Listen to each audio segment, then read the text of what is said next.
नमस्कार विद्यार्थी मित्रांनो, Indian polity bye vacation day या यूट्यूब चॅनलला आपलं स्वागत आहे। मागच्या अनेक सिरीजमध्ये आपण या ठिकाणी IMP फॅक्ट्सवर प्रकाश टाकलेला आहे। आज देखील आपण या ठिकाणी IMP फॅक्ट्सवर प्रकाश टाकणार आहोत। फक्त यावेळेस आपण या ठिकाणी मूलभूत हक्क, मूलभूत कर्तव्य आणि मार्गदर्शक तत्त्वे या अनुषंगाने असणाऱ्या संबंध जे काही IMP फॅक्ट्स आहेत त्याच्यावर प्रकाश टाकणार आहोत। आपल्याला माहित असेल घटनेची ठळक वैशिष्ट्ये याही टॉपिक अंतर्गत मी या ठिकाणी मूलभूत हक्क, कर्तव्य आणि मार्गदर्शक तत्त्वे या अनुषंगाने असणाऱ्या काही IMP फॅक्ट्सवर प्रकाश टाकला होता।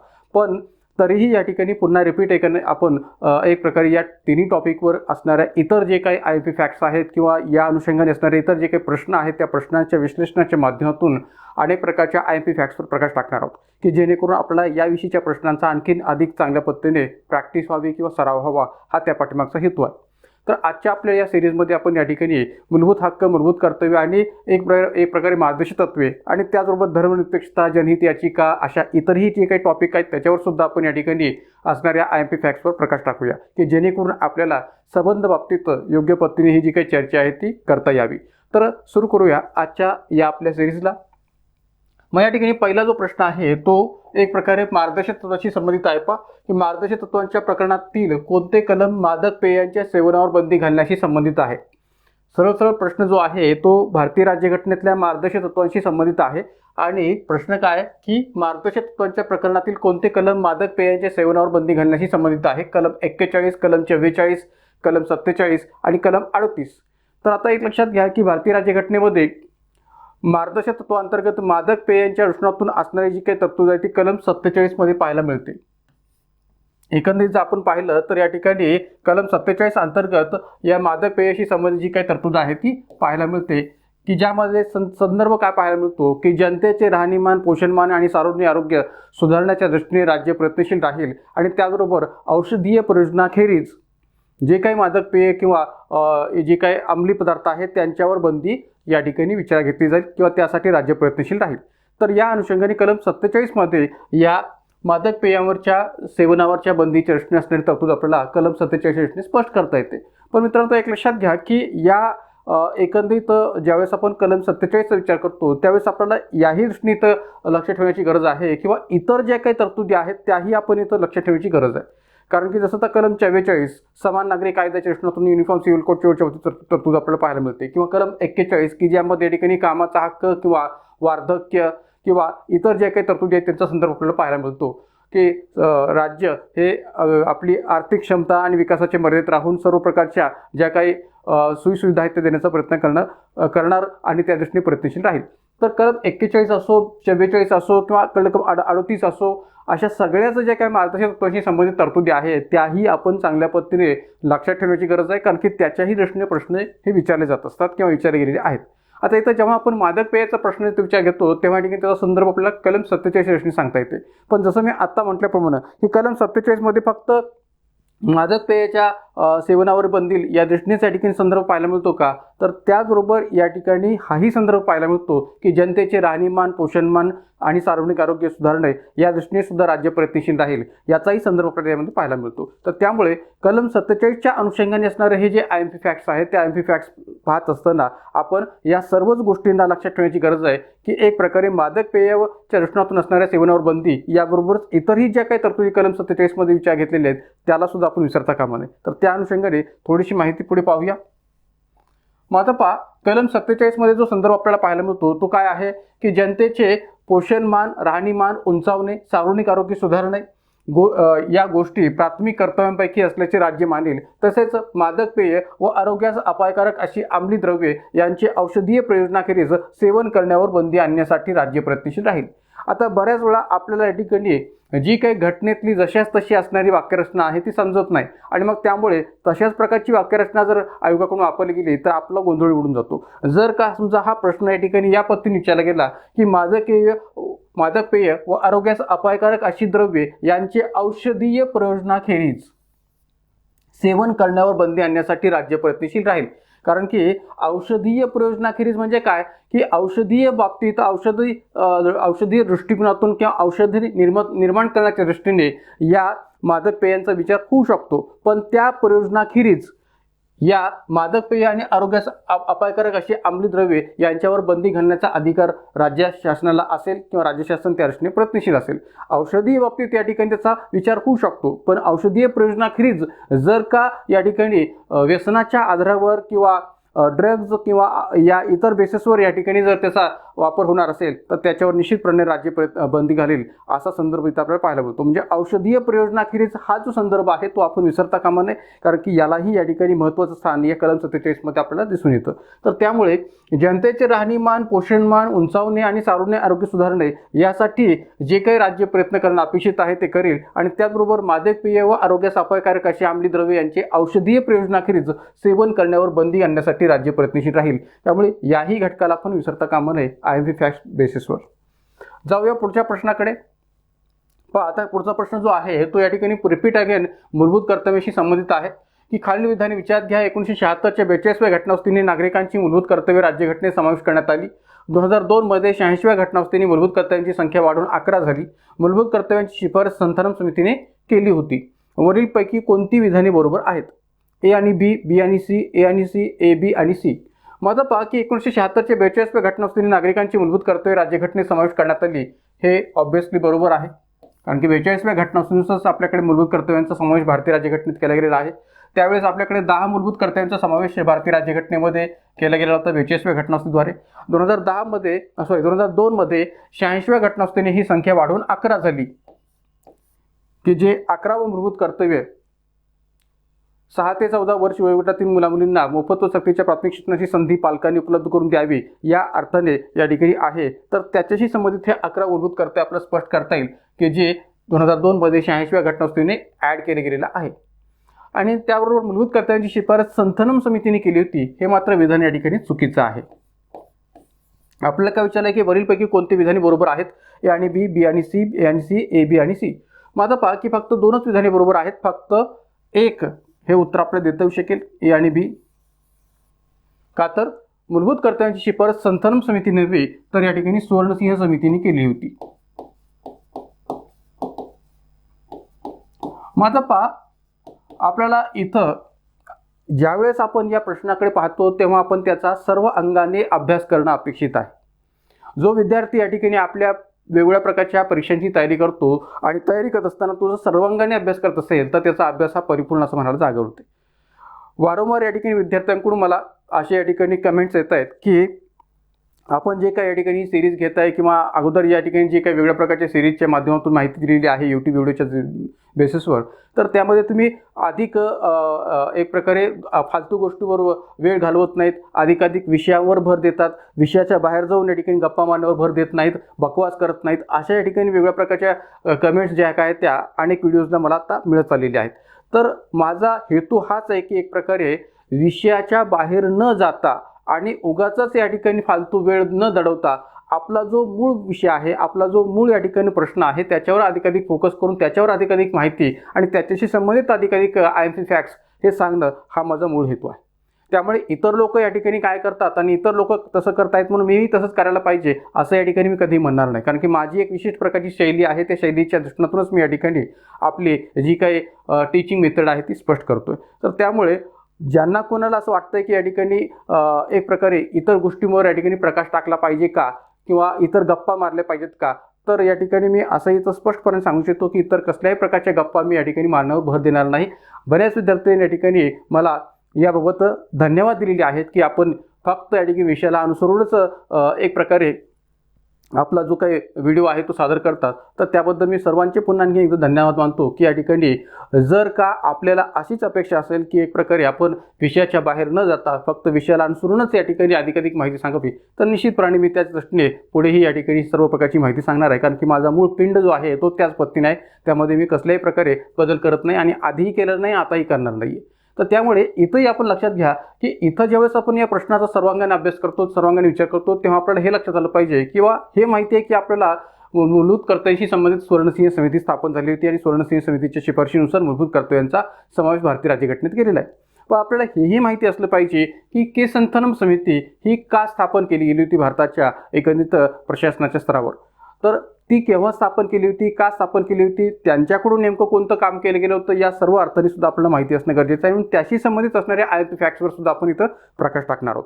एवढंच नव्हे तर मूलभूत कर्तव्याशी संबंधित जरी आपल्याला सुवर्णसिंह समिती माहिती असली की ज्या सुवर्णसिंह समितीच्या शिफारशीनुसार मूलभूत कर्तव्यांचा भारतीय राज्यघटनेमध्ये समावेश करण्यात आला, पण या मूलभूत कर्तव्याशी संबंधित आणखीन एक समिती स्थापन केली गेली होती 1999 मध्ये अटल बिहारी वाजपेयी सरकारच्या कालखंडात. ती कोणती होती तर ती होती JS वर्मा समिती. न्यायमूर्ती JS वर्मा समितीने सुद्धा मूलभूत कर्तव्यांची नागरिकांकरवी अंमलबजावणी करता यावी या हेतूने काय कायदेशीर उपाययोजना करता येऊ शकतील या दृष्टीने सुद्धा आपला जो काही चिकित्सक अभ्यास आहे तो केलेला आहे. त्यामुळे जसं आपल्याला सुवर्णसिंह समितीबद्दल माहिती आहे तसं न्यायमूर्ती JS वर्मा समिती याबद्दल सुद्धा माहिती ठेवणं गरजेचं आहे. तर त्यामुळे या सर्व अंगाने असणारे जे काही IMP फॅक्ट्स आहेत त्याच्यावर आपण इथं निश्चितपणे प्रकाश टाकूया. त्याचबरोबर जे काही केसंतनम समिती आहे जी 1962 मध्ये भ्रष्टाचारावर प्रतिबंध आणण्याच्या दृष्टीने किंवा भ्रष्टाचार प्रतिबंधक समिती या अर्थाने स्थापन झालेली होती की ज्या समितीच्या शिफारशीनुसार आपल्याकडे CVC किंवा सेंट्रल व्हिजिलन्स कमिशन केंद्रीय सतत आयोग याची स्थापना केली गेलेली आहे.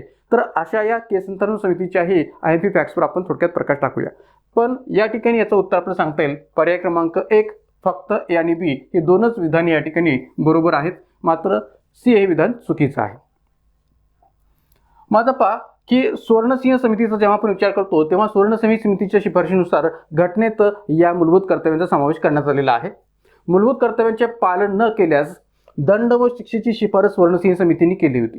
जर का नागरिकांच्या माध्यमातून मूलभूत कर्तव्यांचं पालन झालं नाही किंवा होत नसेल तर या ठिकाणी दंड व शिक्षेची तरतूद करण्यात यावी असंही त्यांनी आपल्या शिफारशीमध्ये स्पष्ट केलं होतं की दंड व शिक्षेची तरतूद असावी. पण प्रत्यक्षात आपल्याकडे मूलभूत कर्तव्यांचं पालन झालं नाही म्हणून दंड किंवा शिक्षा केली जाते का? नाही. कारण की भलेही सुवर्ण समितीने अशा प्रकारची शिफारस केली असली तरी ती आपल्याकडे घटनेत स्वीकारली गेलेली नाहीये किंवा ती सरकारकडून स्वीकारली गेलेली नाहीये. पण सुवर्णसिंह समितीने मात्र ही शिफारस केली होती की जर का मूलभूत कर्तव्यांचं नागरिकांकरवी पालन होत नसेल तर दंड व शिक्षेची शिफारस या सुवर्णसिंह समितीने केली होती. मात्र मूलभूत कर्तव्यांना काहीच महत्त्व नसल्याने या कर्तव्यांचे पालन न केल्यास कोणत्याही दंड व शिक्षेची तरतूद घटनेत नाहीये, कारण की ती आपल्याकडे घटनेमध्ये स्वीकारली गेलेली नाहीये अशा प्रकारचे दंड व शिक्षेची तरतूद. याबरोबर आता ही पण माहिती लक्षात ठेवा की जे IMP फॅक्ट्स महत्त्वाचे आहे याच्यावर सुद्धा आयोगाने याच्या आधी वेगवेगळ्या प्रकारे प्रश्न विचारलेले आहेत. कोणते तर कॅनडा, फ्रान्स, जर्मनी, अमेरिका व ऑस्ट्रेलिया इत्यादी प्रमुख लोकशाही देशांच्या घटनेत मूलभूत कर्तव्यांची यादी स्पष्ट केलेली नाहीये. या संबंध प्रमुख लोकशाही देशांच्या घटनेत मूलभूत कर्तव्यांची यादी स्पष्ट केलेली नाहीये. कोणत्या? Canada, France, Germany, America, Australia या प्रमुख लोकशाही देशांच्या घटनेत मूलभूत कर्तव्यांची यादी स्पष्ट केलेली नाहीये. मात्र जपानची घटना ही एकमेव अशी घटना आहे की जी कर्तव्यांची सूची देणारी जगातील लोकशाही देशांमधील एकमेव अशी घटना आहे. कोणती? जपान या देशाची राज्यघटना ही कर्तव्यांची सूची देणारी जगातील लोकशाही देशांमधील एकमेव घटना आहे. म्हणजे हे जरी लोकशाही देश असले तरी त्यांच्या घटनेत मूलभूत कर्तव्यांची यादी स्पष्ट नाही आहे. मात्र जपान ही अशी एक जपानची राज्यघटना ही अशी एक राज्यघटना आहे की जी मूलभूत कर्तव्यांची यादी आपल्या घटनेमध्ये समावेश करणारी आहे आणि विशेष म्हणजे तो लोकशाही देश आहे. मूलभूत कर्तव्यांविषयीच्या न्यायमूर्ती JS वर्मा समितीची स्थापना 1999 मध्ये झाली होती, जी अटल बिहारी वाजपेयी सरकारच्या काळात झाली होती. JS वर्मा समितीने मूलभूत कर्तव्यांची नागरिकांकरवी अंमलबजावणी करण्यासाठी काय कायदेशीर तरतुदी लागू करता येतील याची व्यवस्था केली होती. म्हणजे एकंदरीत जसं मी मागाशी म्हटलं की सुवर्णसिंह समिती आपल्याला माहिती आहे की ज्यांच्या शिफारशीनुसार आपल्याकडे मूलभूत कर्तव्यांचा भारतीय राज्यघटनेत समावेश केला. पण अशा या JS वर्मा समितीची स्थापना अटल बिहारी वाजपेयी सरकारच्या काळात मूलभूत कर्तव्याच्या अनुषंगाने का केली होती की जेणेकरून या ठिकाणी नागरिकांकरवी अंमलबजावणी या मूलभूत कर्तव्यांची करण्यासाठी काय कोणत्या कायदेशीर तरतुदी करता येऊ शकतील किंवा काय कायदेशीर तरतुदी लागू करता येतील याची अभ्यास करण्यासाठी याची चिकित्सा करण्यासाठी JS वर्मा समिती स्थापन केली गेलेली होती. तर त्यामुळे JS वर्मा समिती न्यायमूर्ती JS वर्मा समिती 1999 मध्ये स्थापन केली होती. हे मूलभूत कर्तव्यांच्या दृष्टीने आपण लक्षात ठेवण्याचा IMP फॅक्ट्स आहे. त्याचबरोबर जसं मी मागाशी म्हटलं की या केसंतानम समितीचाही संदर्भ आपण लक्षात ठेवण्याची गरज आहे. 1962 मध्ये केसंतानम समिती ही स्थापन झालेली होती. 1962 साली केसंतानम यांच्या अध्यक्षतेखाली भ्रष्टाचार प्रतिबंधक समितीची स्थापना आपल्याकडे या ठिकाणी करण्यात आली होती. या केसंतानम समितीमध्ये 5 संसद सदस्य, गृह खात्याचे 2 वरिष्ठ सचिव असे एकूण 7 सदस्य होते. 1962 मध्ये स्थापन केलेल्या या केसंतानम समितीने 131 शिफारशी केलेल्या होत्या. किती? 131 शिफारशी. आणि या शिफारशी स्वीकारून केंद्रीय सतर्कता आयोग सेंट्रल व्हिजिलन्स कमिशन स्थापन केला होता.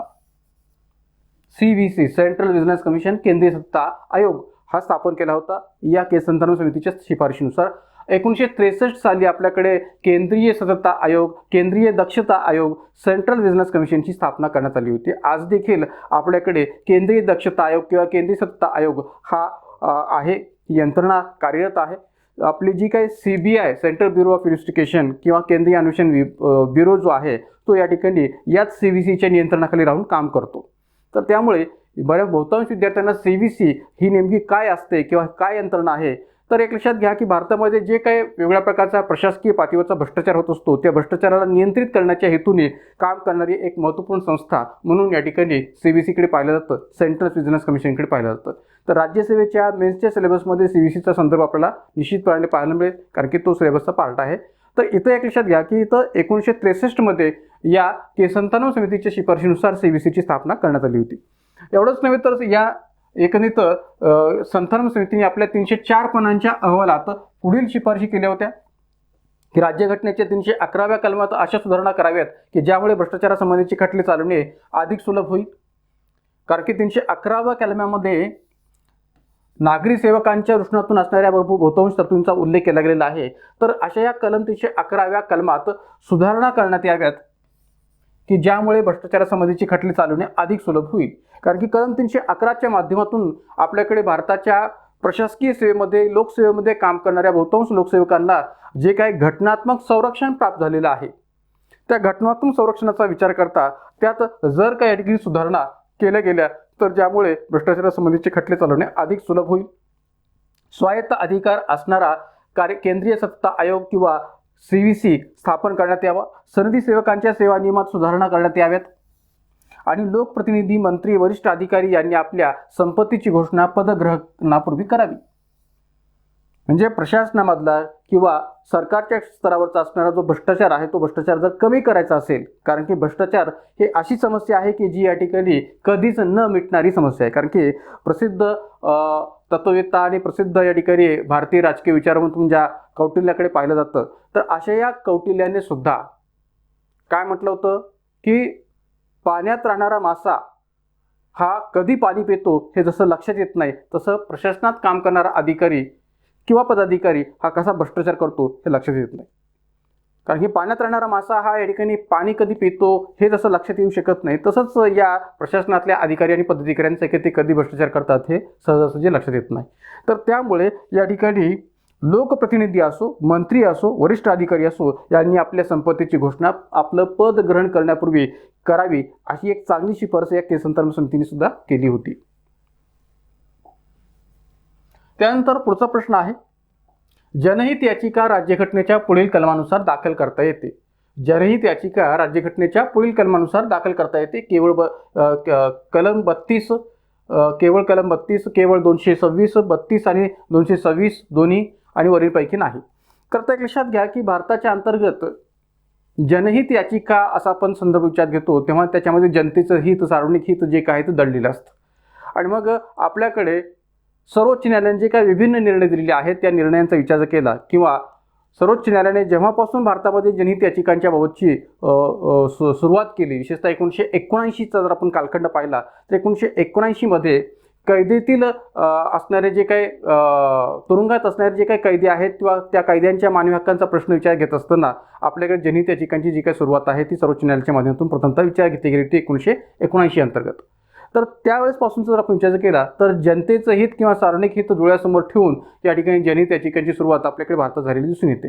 तर एकंदरीत त्याचा विचार करता आपल्याकडे कलम 32 खाली सर्वोच्च न्यायालयामध्ये आणि कलम 226 खाली उच्च न्यायालयामध्ये या जनहित याचिकांच्या विषयातून असणारी जी काही याचिका आहे ती दाखल करता येते. म्हणजे ज्या मूलभूत हक्कांच्या रिट्स याचिकांसंबंधीच्या कलमांचा संदर्भ आपण या ठिकाणी उच्च किंवा सर्वोच्च न्यायालयाच्या विचार घेतो त्याच मूलभूत हक्कांच्या रिट्स याचिकांच्या विषयातून असणारी जी काही बाब आहे ती जनहित याचिकांना सुद्धा लागू आहे. तर त्यामुळे या ठिकाणी उत्तर आपल्याला सांगता येतं ते म्हणजे पर्याय क्रमांक 3 ही कलम 32 आणि 226 दोन्हीच्याही माध्यमातून कलम 32च्या स्तरावर सर्वोच्च न्यायालयाच्या दृष्टीने आणि कलम 226च्या स्तरावर उच्च न्यायालयाच्या दृष्टीने या ठिकाणी जी काही जनहित याचिका आहे ती दाखल करता येते. आणि विशेष म्हणजे या ठिकाणी ही बाब चांगल्या पद्धतीने लक्षात ठेवा की जनहित याचिका या फक्त आणि फक्त उच्च आणि सर्वोच्च न्यायालयातच दाखल करता येतात, कनिष्ठ न्यायालयात दाखल करता येत नसते. जनहित याचिका या फक्त एक प्रकारे उच्च न्यायालयाने सर्वोच्च न्यायालयातच दाखल करता येतात, कनिष्ठ न्यायालयात नव्हे. आणि म्हणून या ठिकाणी इथं ज्या मूलभूत हक्कांच्या रिट्स याचिका ज्या कलमानुसार उच्च न्यायालयामध्ये विचार घेतली जाते, ज्या कलमानुसार सर्वोच्च न्यायालयात विचार घेतली जाते, त्याच कलमाखाली म्हणजेच कलम 32 आणि कलम 226 खाली या जनहित याचिकांचा विचार उच्च आणि सर्वोच्च न्यायालयामध्ये केला जातो. मग आता या अनुषंगाने सुद्धा काही महत्त्वपूर्ण ज्या काही गोष्टी आहेत ते लक्षात ठेवण्याची गरज आहे की ज्याच्यावर सुद्धा आयोगाने मागं प्रश्न विचारलेले आहेत. हे सुद्धा IMP फॅक्ट्स आपण विसरता कामा नये, कारण की याच्यावर अगोदर या आयोगाने PSI मेन्समध्ये पण प्रश्न विचारलेले आहेत किंवा इतरही एक्झाममध्ये प्रश्न विचारलेले आहेत. कोणते? तर जसं मी मागाशी म्हटल्याप्रमाणे की जनहित याचिकेची भारतातील पार्श्वभूमी कशी आहे, तर 1979 मध्ये कैदेतील गुन्हेगारांचे दावे जेव्हा सर्वोच्च न्यायालयाने विचारासाठी घेतले तेव्हापासून भारतात जनहित याचिकांची सुरुवात झाली. की कैदेतील जे काही किंवा तुरुंगातील जे काही गुन्हेगार आहेत त्या गुन्हेगारांचे दावे जेव्हापासून सर्वोच्च न्यायालयाने भारतामध्ये विचारासाठी घेतले तेव्हापासून या ठिकाणी भारतात जनहित याचिकांसाठी सुरुवात झाली. जनहित याचिका ही संकल्पना सर्वप्रथम न्यायमूर्ती VR कृष्ण अय्यर यांनी विकसित केली. याच्यावर मित्रांनो प्रश्न आयोगाने विचारलेला आहे की कोणत्या न्यायमूर्तींनी किंवा कोणत्या न्यायाधीशांनी भारतामध्ये सर्वप्रथम जनहित याचिकांची संकल्पना ही विकसित केली, तर ती आहे न्यायमूर्ती VR कृष्ण अय्यर, की ज्यांनी सर्वप्रथम या ठिकाणी जनहित याचिकांची संकल्पना विकसित केली. आणि नंतर न्यायमूर्ती YV चंद्रचूड आणि न्यायमूर्ती PN भगवती यांनी 1981 मध्ये SP गुप्ता विरुद्ध युनियन ऑफ इंडिया या खटल्यात ती विस्तारली. म्हणजे हे तिन्ही नावं आपल्याला लक्षात ठेवण्याची गरज आहे. विशेषतः याही खटल्याचा संदर्भ आपण लक्षात ठेवण्याची गरज आहे IMP फॅक्ट्स बेसिसवर, का तर या सर्वांच बाबतीत त्या ठिकाणी आयोगाने प्रश्न विचारलेले आहेत. त्यामुळे न्यायमूर्ती VR कृष्ण अय्यर की ज्यांनी जनहित याचिकांची संकल्पना विकसित केली आणि नंतरच्या कालखंडात न्यायमूर्ती PN भगवती आणि न्यायमूर्ती YV चंद्रचूड यांनी SP गुप्ता विरुद्ध युनियन ऑफ इंडिया या खटल्याच्या माध्यमातून ही जी काही जनहित याचिकेची संकल्पना आहे ती विस्तारली होती किंवा विस्तार पावलेली होती. जे न्यायमूर्ती YV चंद्रचूड जे आहेत की जे सध्याचे आपले सर्वोच्च न्यायालयाचे सरन्यायाधीश आहेत धनंजय चंद्रचूड यांचे वडील आहेत. तर अशा या YV चंद्रचूड यांच्या कालखंडात आणि एक प्रकारे न्यायमूर्ती PN भगवती यांच्या कालखंडात या ठिकाणी ही जी काही जनहित याची संकल्पना आहे ती SP गुप्ता विरुद्ध युनियन ऑफ इंडिया या खटल्याच्या माध्यमातून विस्तारलेली होती आणि VR कृष्ण अय्यर यांनी सर्वप्रथम ती विकसित केली होती. तर ही तिन्ही नावं आणि हे खटल्याचं नाव सुद्धा IMP फॅक्ट्सवर महत्त्वाचं आहे. जनहित याचिकेच्या विस्ताराने न्यायालयीन सक्रियतेच्या संकल्पनेला सुद्धा विस्तार होत गेलेला आहे, कारण की आज भारतामध्ये जी काही न्यायालयाची सक्रियता वाढत चाललेली आहे, न्यायालयाची सक्रियता वाढत जाण्याचं प्रमाण वाढत चाललेलं आहे, ते सुद्धा जनहित याचिकेच्या माध्यमातूनच असं म्हणायला काही हरकत नाही. आणि विशेष म्हणजे आपल्याला दिसून येईल की अलीकडच्या कालखंडामध्ये सुमोटो कॉग्निझन्स हाही प्रकार आपल्याकडे भारतामध्ये अधिकाधिक उच्च न्यायालयासो किंवा सर्वोच्च न्यायालयाच्या माध्यमातून विचार घेतला जातोय. मागे सर्वोच्च न्यायालयाने सुद्धा सुमोटो कॉग्निझन्स खाली मणिपूरमधल्या महिलांवर अत्याचाराचा प्रश्न जो काय तो विचार घेतलेला होता. किंबहुना आपल्या महाराष्ट्रामध्ये मुंबई उच्च न्यायालयाने सुद्धा एक प्रकारे नांदेड येथे झालेल्या आरोग्यविषयक दृष्टिकोनातून जी काही वेगवेगळ्या आरोग्य समस्या असल्यामुळे किंवा आरोग्याच्या पातळीवरच्या या ठिकाणी सोयींचा अभाव असल्यामुळे जे काही मोठ्या प्रमाणात मृत्यू झाले नांदेडच्या सरकारी रुग्णालयामध्ये, तर त्यावेळेस सुद्धा सरकारला सुमोटो कॉग्निझन्स खाली विचारणा केलेली होती. तर त्यामुळे या ठिकाणी सुमोटो कॉग्निझन्स असेल किंवा एक प्रकारे जनहित याचिकेसंबंधीचा संदर्भ असेल तो आपण सगळ्याच अर्थाने महत्त्वाच्या पद्धतीने लक्षात ठेवण्याची गरज आहे. सुमोटो कॉग्निझन्स याच्यावर सुद्धा मी एक YouTube लेक्चर केलेलं आहे, ते आपल्या YouTube चॅनलवर आपल्याला पाहायला मिळू शकेल. तर एकंदरीत या ठिकाणी या सर्व बाबी आपण या दृष्टीने लक्षात ठेवा की ज्या IMP फॅक्ट्स आहेत. याचबरोबर या ठिकाणी सर्वोच्च न्यायालयाचं जनहित याचिकेविषयीचं जे काही मत आहे की ज्या मतामध्ये सर्वोच्च न्यायालयाने ही जनहित याचिका किंवा कोणत्याही प्रकारची जनहित याचिका सर्वोच्च न्यायालयामध्ये कलम 32 खाली आणि उच्च न्यायालयामध्ये कलम 226 खाली विचारात कशी घ्यावी याचा संदर्भ विस्ताराने दिलेला आहे. तर सर्वोच्च न्यायालयाने जनहित याचिकेबाबत सांगत असताना किंवा मत मांडत असताना काय म्हटलेलं आहे पहा, की जिथे एखाद्या व्यक्तीला किंवा लोकांच्या विशिष्ट वर्गाला कोणत्याही घटनात्मक किंवा कायदेशीर हक्कांच्या उल्लंघनाच्या कारणावरून कायद्याची चूक किंवा कायदेशीर हानी भोगावी लागते, अशी व्यक्ती किंवा लोकांचा विशिष्ट वर्ग हा सर्वोच्च न्यायालयाकडे दारिद्र्य, असहाय्यता किंवा अपात्रता किंवा सामाजिकदृष्ट्या किंवा आर्थिकदृष्ट्या मागास असल्याच्या कारणामुळे मदतीसाठी दाद मागू शकत नसेल, तर कोणीही व्यक्ती उच्च न्यायालयाकडे कलम 226 अन्वये आणि सर्वोच्च न्यायालयाकडे कलम 32 अन्वये अन्याय निवारणासाठी योग्य सूचना, हुकूम किंवा आदेश बजावण्यात यावेत यासाठी अर्ज करू शकते. म्हणजे ज्या व्यक्तीवर अन्याय झालेला आहे त्याच व्यक्तीने अशा प्रकारचा अर्ज केला पाहिजे असातला भाग नाहीये. का तर या ठिकाणी जे काही वर्णन केलेलं आहे ते वर्णन नीट लक्षात घेऊन वाचा की जिथे एखाद्या व्यक्तीला किंवा लोकांच्या विशिष्ट वर्गाला कोणत्याही घटनात्मक किंवा कायदेशीर हक्कांच्या उल्लंघनाच्या कारणावरून, घटनात्मक उल्लंघन काही विशिष्ट वर्गाच्या बाबतीत झालेलं असेल किंवा व्यक्तीच्या बाबतीत झालेलं असेल, कायदेशीर उल्लंघन जर या ठिकाणी विशिष्ट व्यक्तींच्या बाबतीत झालेलं असेल किंवा एक प्रकारे वर्गाच्या बाबतीत झालेलं असेल, त्यांच्या हक्कांच्या अनुषंगाने, हक्कांच्या उल्लंघनाच्या दृष्टीने म्हटलेलं आहे किंवा हक्कांच्या उल्लंघनाच्या कारणावरून चूक किंवा कायदेशीर हानी भोगावी लागत असेल त्या वर्गाला किंवा त्या व्यक्तीला, तर अशी व्यक्ती किंवा लोकांचा विशिष्ट वर्ग हा सर्वोच्च न्यायालयाकडे दारिद्र्य, असहाय्यता किंवा अपात्रता किंवा सामाजिक आर्थिकदृष्ट्या मागास असल्याच्या कारणामुळे, की संबंधित जो वर्ग आहे तो मागास आहे, आर्थिकदृष्ट्या, सामाजिकदृष्ट्या, दारिद्र्यामुळे तो मागास आहे, तर अशा या विभिन्न प्रकारच्या कारणामुळे तो सर्वोच्च न्यायालयाकडे दाद मागू शकतो का? नाहीये. उच्च न्यायालयाकडे दाद मागू शकतो का? नाहीये. तर मग अशा वेळेस जर का तो दाद मागू शकत नसेल तर कोणीही व्यक्ती, म्हणजे या वर्गाच्या वतीने इतर कोणीही व्यक्ती उच्च न्यायालयाकडे कलम 226 अन्वये किंवा सर्वोच्च न्यायालयाकडे कलम 32 अन्वये अन्याय निवारणासाठी योग्य सूचना, हुकूम किंवा आदेश बजावण्यात यावेत यासाठी अर्ज करू शकते. म्हणजे संबंधित वर्गाने किंवा संबंधित व्यक्तीनेच अर्ज केला पाहिजे असं नाहीये, तर या वर्गाच्या वतीने इतर कोणीही व्यक्ती अशा प्रकारच्या आदेश देण्याच्या दृष्टीने या ठिकाणी अर्ज करू शकते. हा संदर्भ या ठिकाणी सर्वोच्च न्यायालयाने या 2 कलमांच्या आधारावर स्पष्ट केलेला दिसून येतो. आणि म्हणून सर्वोच्च न्यायालयाचा हे जे काही मत आहे त्या मताच्या दृष्टीने विचार केला तर आपल्याला या प्रश्नाचं उत्तर कलम 226 आणि 32 सांगायला काय हरकत नाही. त्यानंतर उच्च न्यायालयाच्या अधिकार कक्षेत खालीलपैकी कोणती बाब येत नाही. उच्च न्यायालयाच्या अधिकार कक्षेत खालीलपैकी कोणती बाब येत नाही. मूलभूत हक्कांच्या अंमलबजावणीसाठी आदेश किंवा परमादेश काढणे, इश्यू रिट, घटनेतील इतर तत्वांची पायमल्ली झाल्यास आदेश काढणे, इश्यू रिट, मूलभूत कर्तव्यांच्या अंमलबजावणीसाठी आदेश काढणे, खालील कोर्टाने दिलेल्या आदेशाविरोधातील अपील करून निर्णय घेणे. आता पहा की विचारलंय काय की उच्च न्यायालयाच्या अधिकार कक्षेत खालीलपैकी कोणती बाब येत नाही म्हटलेलं. कुणाच्या अधिकार कक्षेत? उच्च न्यायालयाच्या किंवा हायकोर्टच्या. आता मूलभूत हक्कांच्या अंमलबजावणीसाठी आदेश, परमादेश काढणे, ऑब्व्हियसली याचा संबंध कलम 226 शी आपण जोडू शकतो की ज्या सदराखाली या ठिकाणी उच्च न्यायालय हे मूलभूत हक्कांच्या अंमलबजावणीकरता आदेश किंवा परमादेश काढू शकते. घटनेतील इतर तत्वांची पायमल्ली झाल्यास आदेश काढणे याचाही संदर्भ कलम 226 च्या दृष्टीने स्पष्ट करता येऊ शकतो. त्याचबरोबर मूलभूत कर्तव्यांच्या अंमलबजावणीसाठी आदेश काढणे. आता पहा की इथंही मूलभूत हक्कांच्या दृष्टीने आहे, इथंही घटनेतील इतर तत्वांची पायमल्ली झाल्यास या अर्थाने आहे. तर त्यामुळे उच्च न्यायालय या 2 दृष्टिकोनातून जे काय आहे ते आपली अधिकार कक्षा विचारात घेऊ शकते. आपली अधिकार कक्षा विचारात घेऊ शकते किंवा त्याच्या अधिकार कक्षेमध्ये येणारे हे 2 भाग आहेत.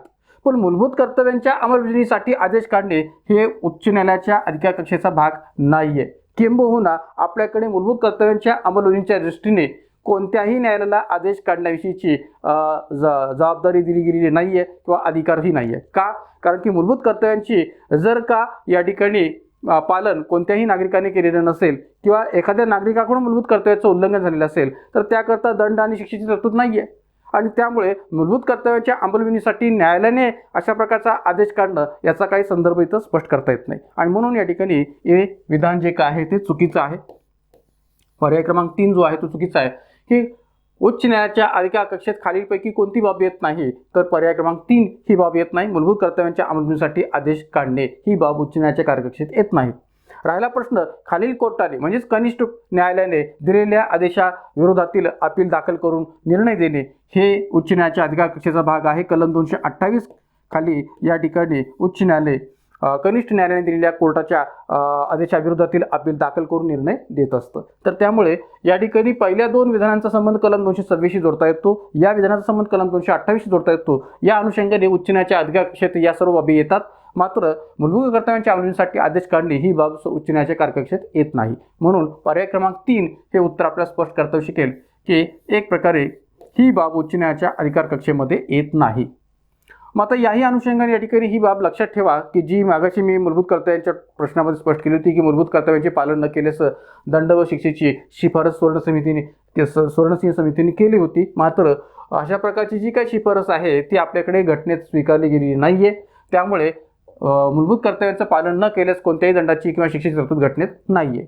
मूलभूत कर्तव्याच्या पालनाच्या रचनातून किंवा अंमलबजावणीच्या रचनातून न्यायमूर्ती जी एस वर्मा समिती 1999 मध्ये स्थापन झाली होती आणि मूलभूत कर्तव्यांची नागरिकांच्या माध्यमातून अंमलबजावणी करण्यासाठी काय कायदेशीर तरतुदी करता येतील याची व्यवस्था त्यांनी केली होती. पण मुळात या ठिकाणी अशी जी एस वर्मा समिती स्थापना आपल्याकडे केलेली असली तरी सुद्धा त्या समितीने सुचवलेल्या शिफारशी सरकारकडून स्वीकारल्या गेलेल्या आहेत का, हाही महत्त्वाचा भाग आहे. अजून तरी आपल्याकडे या ठिकाणी या शिफारशींचा विचार सरकारच्या माध्यमातून केलेला आहे असं म्हणता येऊ शकत नाही. आणि त्यामुळे या ठिकाणी एक प्रकारे ज्या पद्धतीने सुवर्णसिंह समितीने ही शिफारस केली होती किंवा दंड शिक्षेची तरतूद असावी जर नागरिकांकडून मूलभूत कर्तव्यांचं उल्लंघन होत असेल, पण आपल्याकडे घटनेत ती स्वीकारली नाही आहे. त्यामुळे जी एस वर्मा समितीने सुद्धा नागरिकांकडून अंमलबजावणी करण्यासाठी कायदेशीर तरतुदी ज्या केलेल्या आहेत त्याही बाबतीचा विचार आपल्याकडे स्वीकारला गेलेला नसल्यामुळे या ठिकाणी त्याची अंमलबजावणी याबाबतचा प्रश्न अजूनही अनुत्तरितच आहे असं म्हणायला जागा होते. तर त्यामुळे या ठिकाणी ही बाब पण आपण या सर्व प्रश्नाच्या अनुषंगाने लक्षात ठेवण्याची गरज आहे. पुढचा प्रश्न, अल्पसंख्याकांचे सक्षमीकरण उद्देश असलेल्या कोणत्या योजनेचा प्रारंभ जानेवारी 2016 मध्ये जम्मू व काश्मीर येथे झाला? नई तलाश, नई नया मसीहा, नई मंजिल, नई प्रगती, नया विश्वास. मित्रांनो, हा जो काही प्रश्न आहे तो भारतीय राज्यघटनेच्या पातळीवर विचार केला तर मूलभूत हक्कांमधल्या कलम 30च्या रचनातून अधिकाधिक महत्त्वपूर्ण पद्धतीने विचार घेता येऊ शकतो. कारण की कलम 30 मध्ये भाषिक आणि धार्मिक आधारावरील असणाऱ्या अल्पसंख्याकांच्या बाबतची तरतूद आपल्याला पाहायला मिळते की भारतामध्ये अल्पसंख्याक शब्दाची व्याख्या घटनेमध्ये कुठेही केलेली नाहीये. मात्र धार्मिक व भाषिक आधारावरील अल्पसंख्याक असा संदर्भ कलम 30 मध्ये पाहायला मिळतो की भारतामध्ये धार्मिक आधारावरील अल्पसंख्याकांचा विचार होऊ शकतो आणि एक प्रकारे भाषिक आधारावरील अल्पसंख्याकांचाही विचार होऊ शकतो. अशा या धार्मिक व भाषिक आधारावरील अल्पसंख्याकांना शिक्षण संस्था स्थापन करण्याचा व तिचं प्रशासन करण्याचा हक्क आहे अशा बाबतची तरतूद कलम 30 मध्ये स्पष्ट केलेली आहे. तर एकंदरीत त्या दृष्टीने विचार केला तर हा प्रश्न आपल्याला इथं विचार केला काही हरकत नाही की अल्पसंख्याकांच्या सक्षमीकरण उद्देश असलेल्या कोणत्या योजनेचा प्रारंभ जानेवारी 2016 मध्ये जम्मू काश्मीर येथे झाला? नई तलाश, नया मसीहा, नई मंजिल, नई प्रगती, नया विश्वास. तर केंद्र सरकारच्या अल्पसंख्याक व्यवहार मंत्रालयाच्या माध्यमातून जम्मू काश्मीर अंतर्गत 2016 मध्ये नई मंजिल नावाची जी काही योजना आहे ती विचारात घेतली गेलेली आहे. पर्याय क्रमांक 3 हे उत्तर आपल्याला स्पष्ट करते.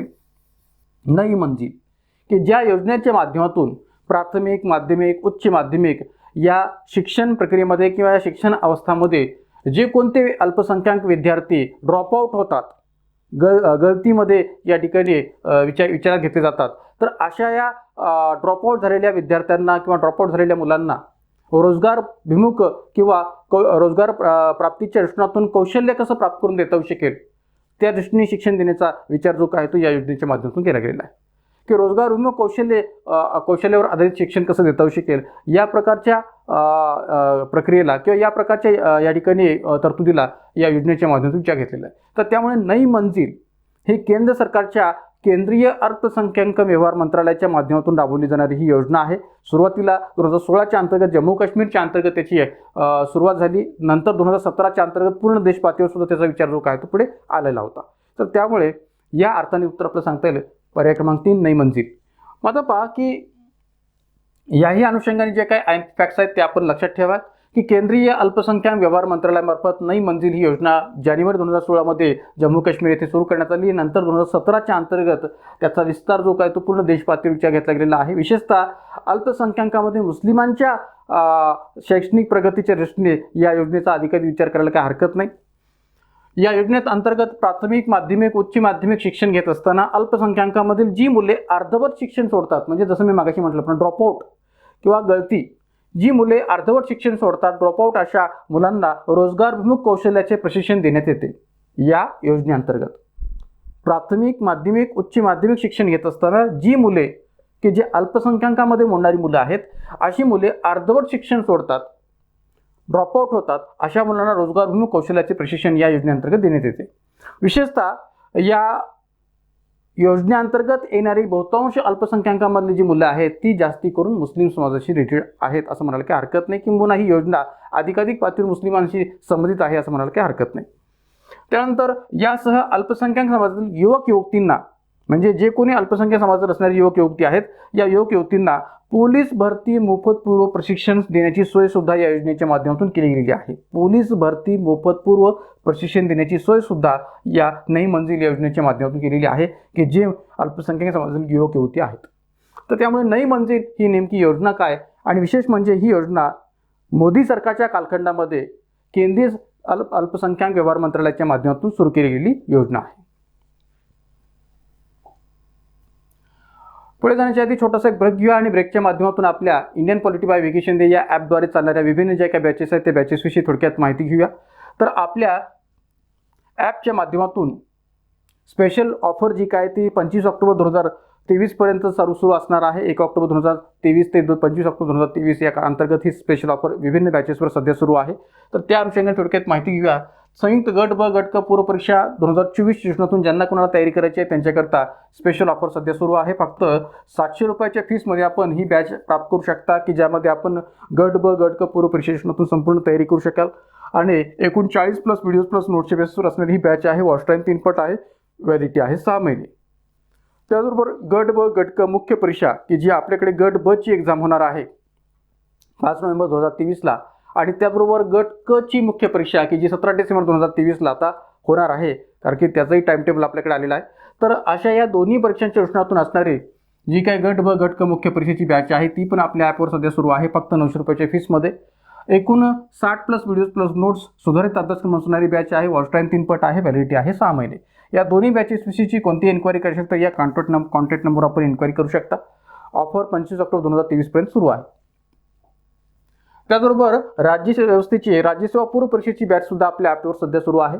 ज्यांना कोणाला 2024च्या राज्यसेवा पूर्व परीक्षेतून तयारी करायची आहे त्यांच्याकरता सध्या स्पेशल ऑफरमध्ये ही बॅच सुरू आहे. फक्त 900 रुपयाच्या फीसमध्ये आपण ही संबंध बॅच प्राप्त करू शकता. एकूण 50+ videos plus notes, watch time 3 पट आणि व्हॅलिडिटी 6 महिने असं या बॅचचं स्वरूप आहे. आगामी 2024 सेशनातून ज्यांना कोणाला तयारी करायची असेल त्यांच्यासाठी ही निश्चितच उपयोगाची बॅच आहे. त्याचबरोबर राज्यसेवा मुख्य परीक्षा राज्यव्यवस्था GS2 पार्ट 1 ची बॅच सुद्धा आपली सध्या ॲपवर सुरू आहे. जे कोणते विद्यार्थी या ठिकाणी राज्यसेवा मुख्य परीक्षेची जी तयारी करू इच्छितात, की जे या ठिकाणी 2023च्या राज्यसेवा मुख्य परीक्षा सेशनातून तयारी करणार आहेत, तर त्या संबंध विद्यार्थ्यांना ही फायदेशीर बॅच आहे, GS2 पार्ट 1 स्पेशल बॅच.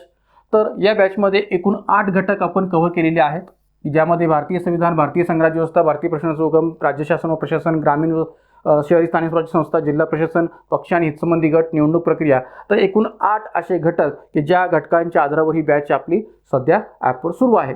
एकूण 80+ videos plus notes, watch time 3 पट आणि व्हॅलिडिटी 8 महिने असं या बॅचचं स्वरूप आहे. 1040 रुपयांची ही बॅच आहे. याही बॅचवरची जी काही स्पेशल ऑफर आहे ती एक प्रकारे 25 ऑक्टोबर 2023 पर्यंत सुरू आहे. दोन्ही बॅचबद्दल कोणती एन्क्वायरी करायची असेल तर या कॉन्टॅक्ट नंबर आपण एन्क्वायरी करू शकता.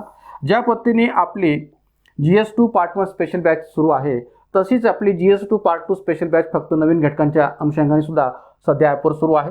भारतीय प्रशासनाचा उगम, प्रशासकीय कायदा, काही सुसंबद्ध कायदे, कृषी प्रशासन व ग्रामीण अर्थव्यवस्था, लोक प्रशासनाचे संकल्पना, दृष्टिकोन आणि सिद्धांत, घटनात्मक आणि वैधानिक संस्था, सार्वजनिक धोरण असे हे संबंध 7 घटक असणारे आपले हे GS2 पार्ट 2 स्पेशल बॅच जी काही सध्या आपल्या ॲपवर सुरू आहे. वॉच टाईम 3 पट आहे, 70+ व्हिडिओज प्लस नोट्स आहेत आणि एक प्रकारे व्हॅलिडिटी आहे 8 महिने. तर याही बॅचबाबतची कोणतीही एन्क्वायरी करायची असेल तर या कॉन्टॅक्ट नंबरवर आपण एन्क्वायरी करू शकता. फक्त 960 रुपयाच्या फीसमध्ये ही संबंध 7 घटक आपण अभ्यासू शकता GS2 पार्ट 2च्या बेसिसवर.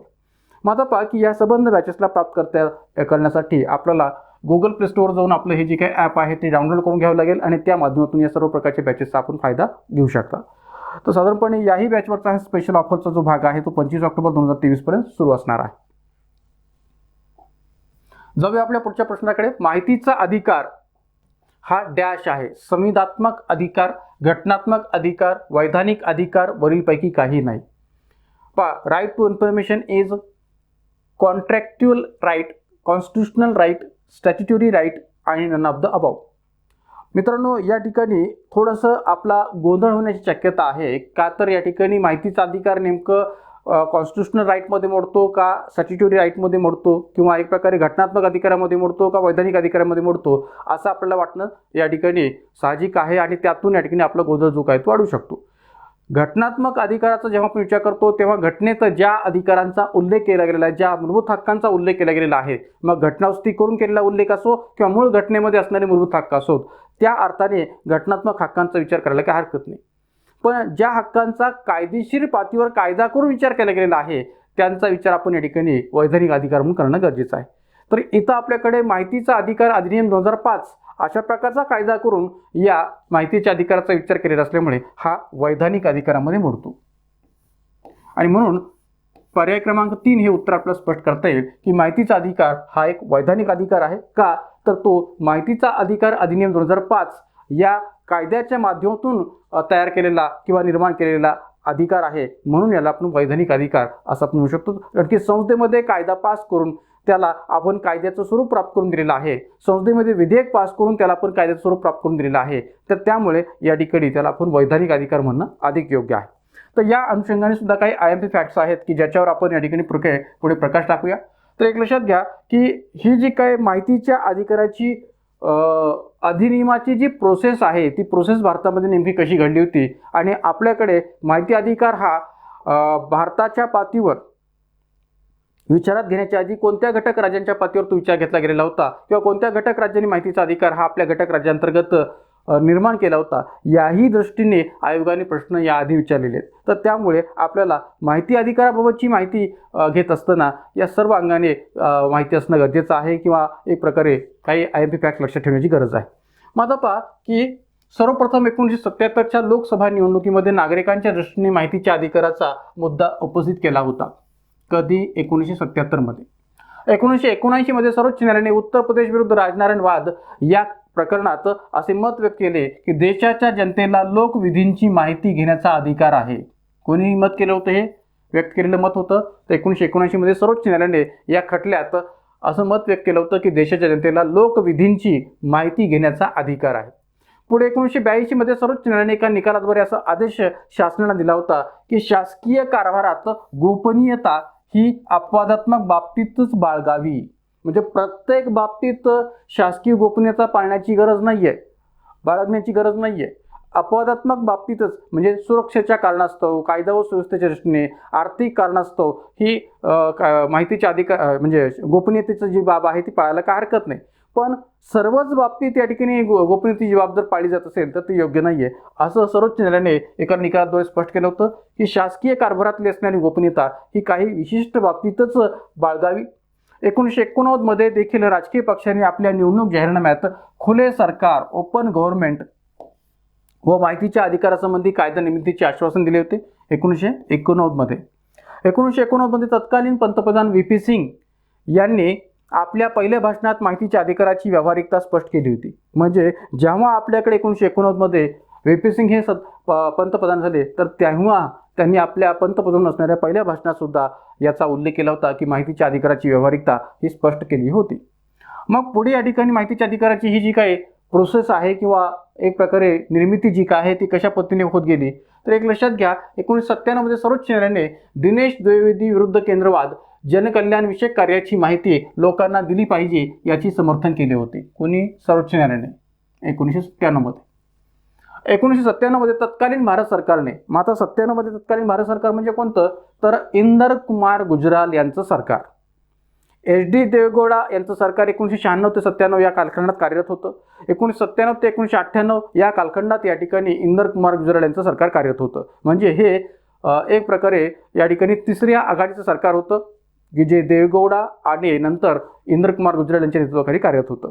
तर अशा या 1997 मध्ये तत्कालीन भारत सरकारने माहितीच्या अधिकाराशी संबंधित विधेयकाचे प्रारूप SD शौरी यांच्या नेतृत्वाखाली तयार केले. माहितीच्या अधिकाराशी संबंधित विधेयकाचे प्रारूप SD शौरी यांच्या नेतृत्वाखाली तयार केले होते. कधी? 1997 मध्ये. खऱ्या अर्थाने भारताच्या अंतर्गत माहितीच्या अधिकाराच्या बाबतचा विधेयकाचा प्रारूप किंवा विधेयकाचा कच्चा मसुदा हा SD शौरी यांच्या माध्यमातून 1997च्या अंतर्गत तयार केला गेलेला होता. पुढे काय झालं तर 2000 मध्ये हे विधेयक संसदेत मांडले गेले. कधी? 2000 मध्ये हे माहितीच्या अधिकारासंबंधीचं जे विधेयक आहे ते संसदेमध्ये मांडलं गेलं. 2002 मध्ये विधेयकाचे रूपांतर अधिनियमात झाले. कधी? 2002 मध्ये या विधेयकाचं रूपांतर अधिनियमात झालं. याच दरम्यान 1997 साली, आता पहा की याच्यावर मागे आयोगाने प्रश्न विचारलेले आहेत की कोणकोणत्या घटक राज्यामध्ये कधी कधी माहितीच्या अधिकाराची निर्मिती केली गेली होती त्या घटक राज्य सरकारांकडून. तर आयोगाने प्रश्न विचारत असताना असाही प्रश्न विचारले की भारतामध्ये असं कोणतं घटक राज्य पहिलं होतं की ज्या घटक राज्याने पहिल्यांदा माहिती अधिकार कायदा जो काय तो पास केला होता. तर आपल्याकडे जर पाहिलं तर एक प्रकारे 1997 साली तामिळनाडू आणि गोवा राज्यांनी कधी 1997 साली माहितीच्या अधिकाराचे विधेयक मंजूर केले होते. कधी 1997 साली तामिळनाडू आणि गोवा राज्यांनी. पुढे राजस्थानमध्ये 2000 मध्ये, कर्नाटकने सुद्धा 2000 सालीच, दिल्लीने 2001 साली, महाराष्ट्राने 2002 व आसाम सुद्धा 2002 या राज्यांनी माहितीच्या अधिकाराचा कायदा केला होता. बहुतांश विद्यार्थ्यांचा असा गैरसमज आहे की भारतामध्ये महाराष्ट्राने सर्वप्रथम माहिती अधिकाराचा जो काही कायदा आहे तो मंजूर केला होता. का तर महाराष्ट्रामध्ये अण्णा हजारेंनी माहिती अधिकारासंबंधीची जी काही चळवळ आहे ती सुरू केली होती म्हणून.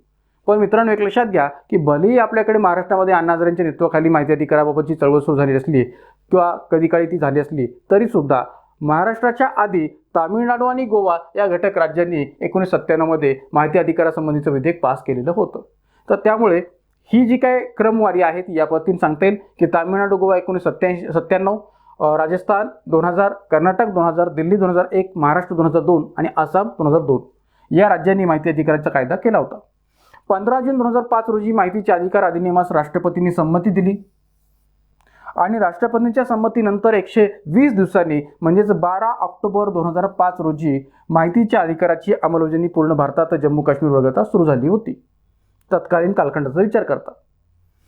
मग आता पहा की ही पण तारीख महत्त्वाची आहे की माहिती अधिकाराची अंमलबजावणी भारतामध्ये केव्हा झाली याच्यावर सुद्धा आयोगाने बहुतांश वेळा प्रश्न विचारलेला आहे. त्यामुळे ही पण तारीख लक्षात ठेवा IMP फॅक्ट्स या अर्थाने की 12 ऑक्टोबर 2005 रोजी आपल्याकडे पूर्ण भारताच्या पातळीवर माहिती अधिकाराची अंमलबजावणी सुरू झाली.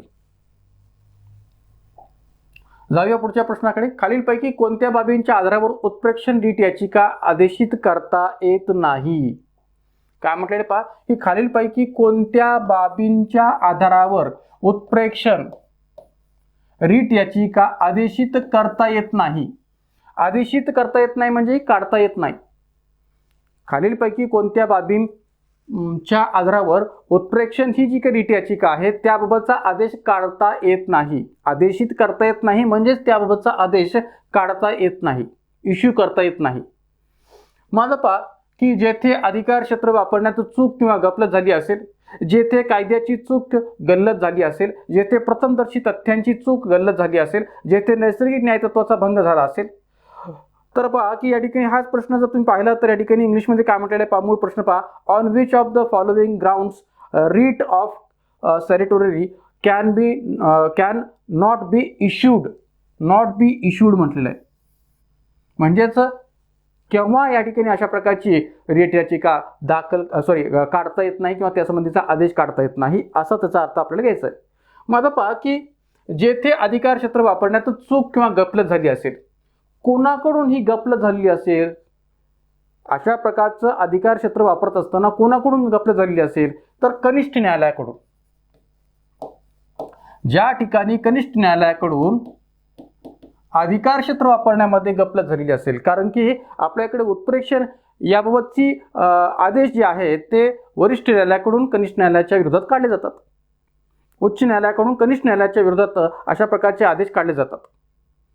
मग ऑब्व्हियसली या ठिकाणी उच्च न्यायालयाकडून कनिष्ठ न्यायालयाच्या विरोधात असा आदेश काढत असताना जर का त्यांच्याकडून अधिकार क्षेत्राच्या बाबतीत गफलत झालेली असेल तर कनिष्ठ न्यायालयाच्या दृष्टीने असे आदेश त्यांना काढता येतात वरिष्ठ न्यायालयाला. जर कनिष्ठ न्यायालयाकडून कायद्याची चूक किंवा गल्लत झाली असेल, पुन्हा कनिष्ठ न्यायालयाकडूनच कायद्याची चूक किंवा गल्लत झाली असेल तर वरिष्ठ न्यायालय असा आदेश काढू शकते किंवा आदेश काढता येतो.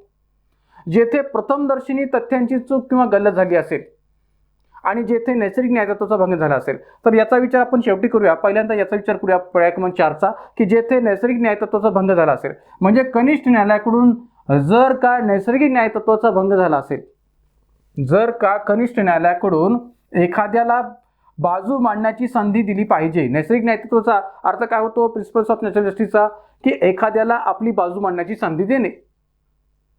पण जर का कनिष्ठ न्यायालयाकडून एखाद्याला आपली बाजू मांडण्याची संधी दिली जात नसेल, त्याचा भंग होत असेल तर त्याही पातळीवर या ठिकाणी नैसर्गिक न्यायतत्वाचा भंग होत आहे. या कारणास्तव वरिष्ठ न्यायालयाला असा आदेश काढता येतो, उत्प्रेक्षण संबंधीचा आदेश काढता येतो.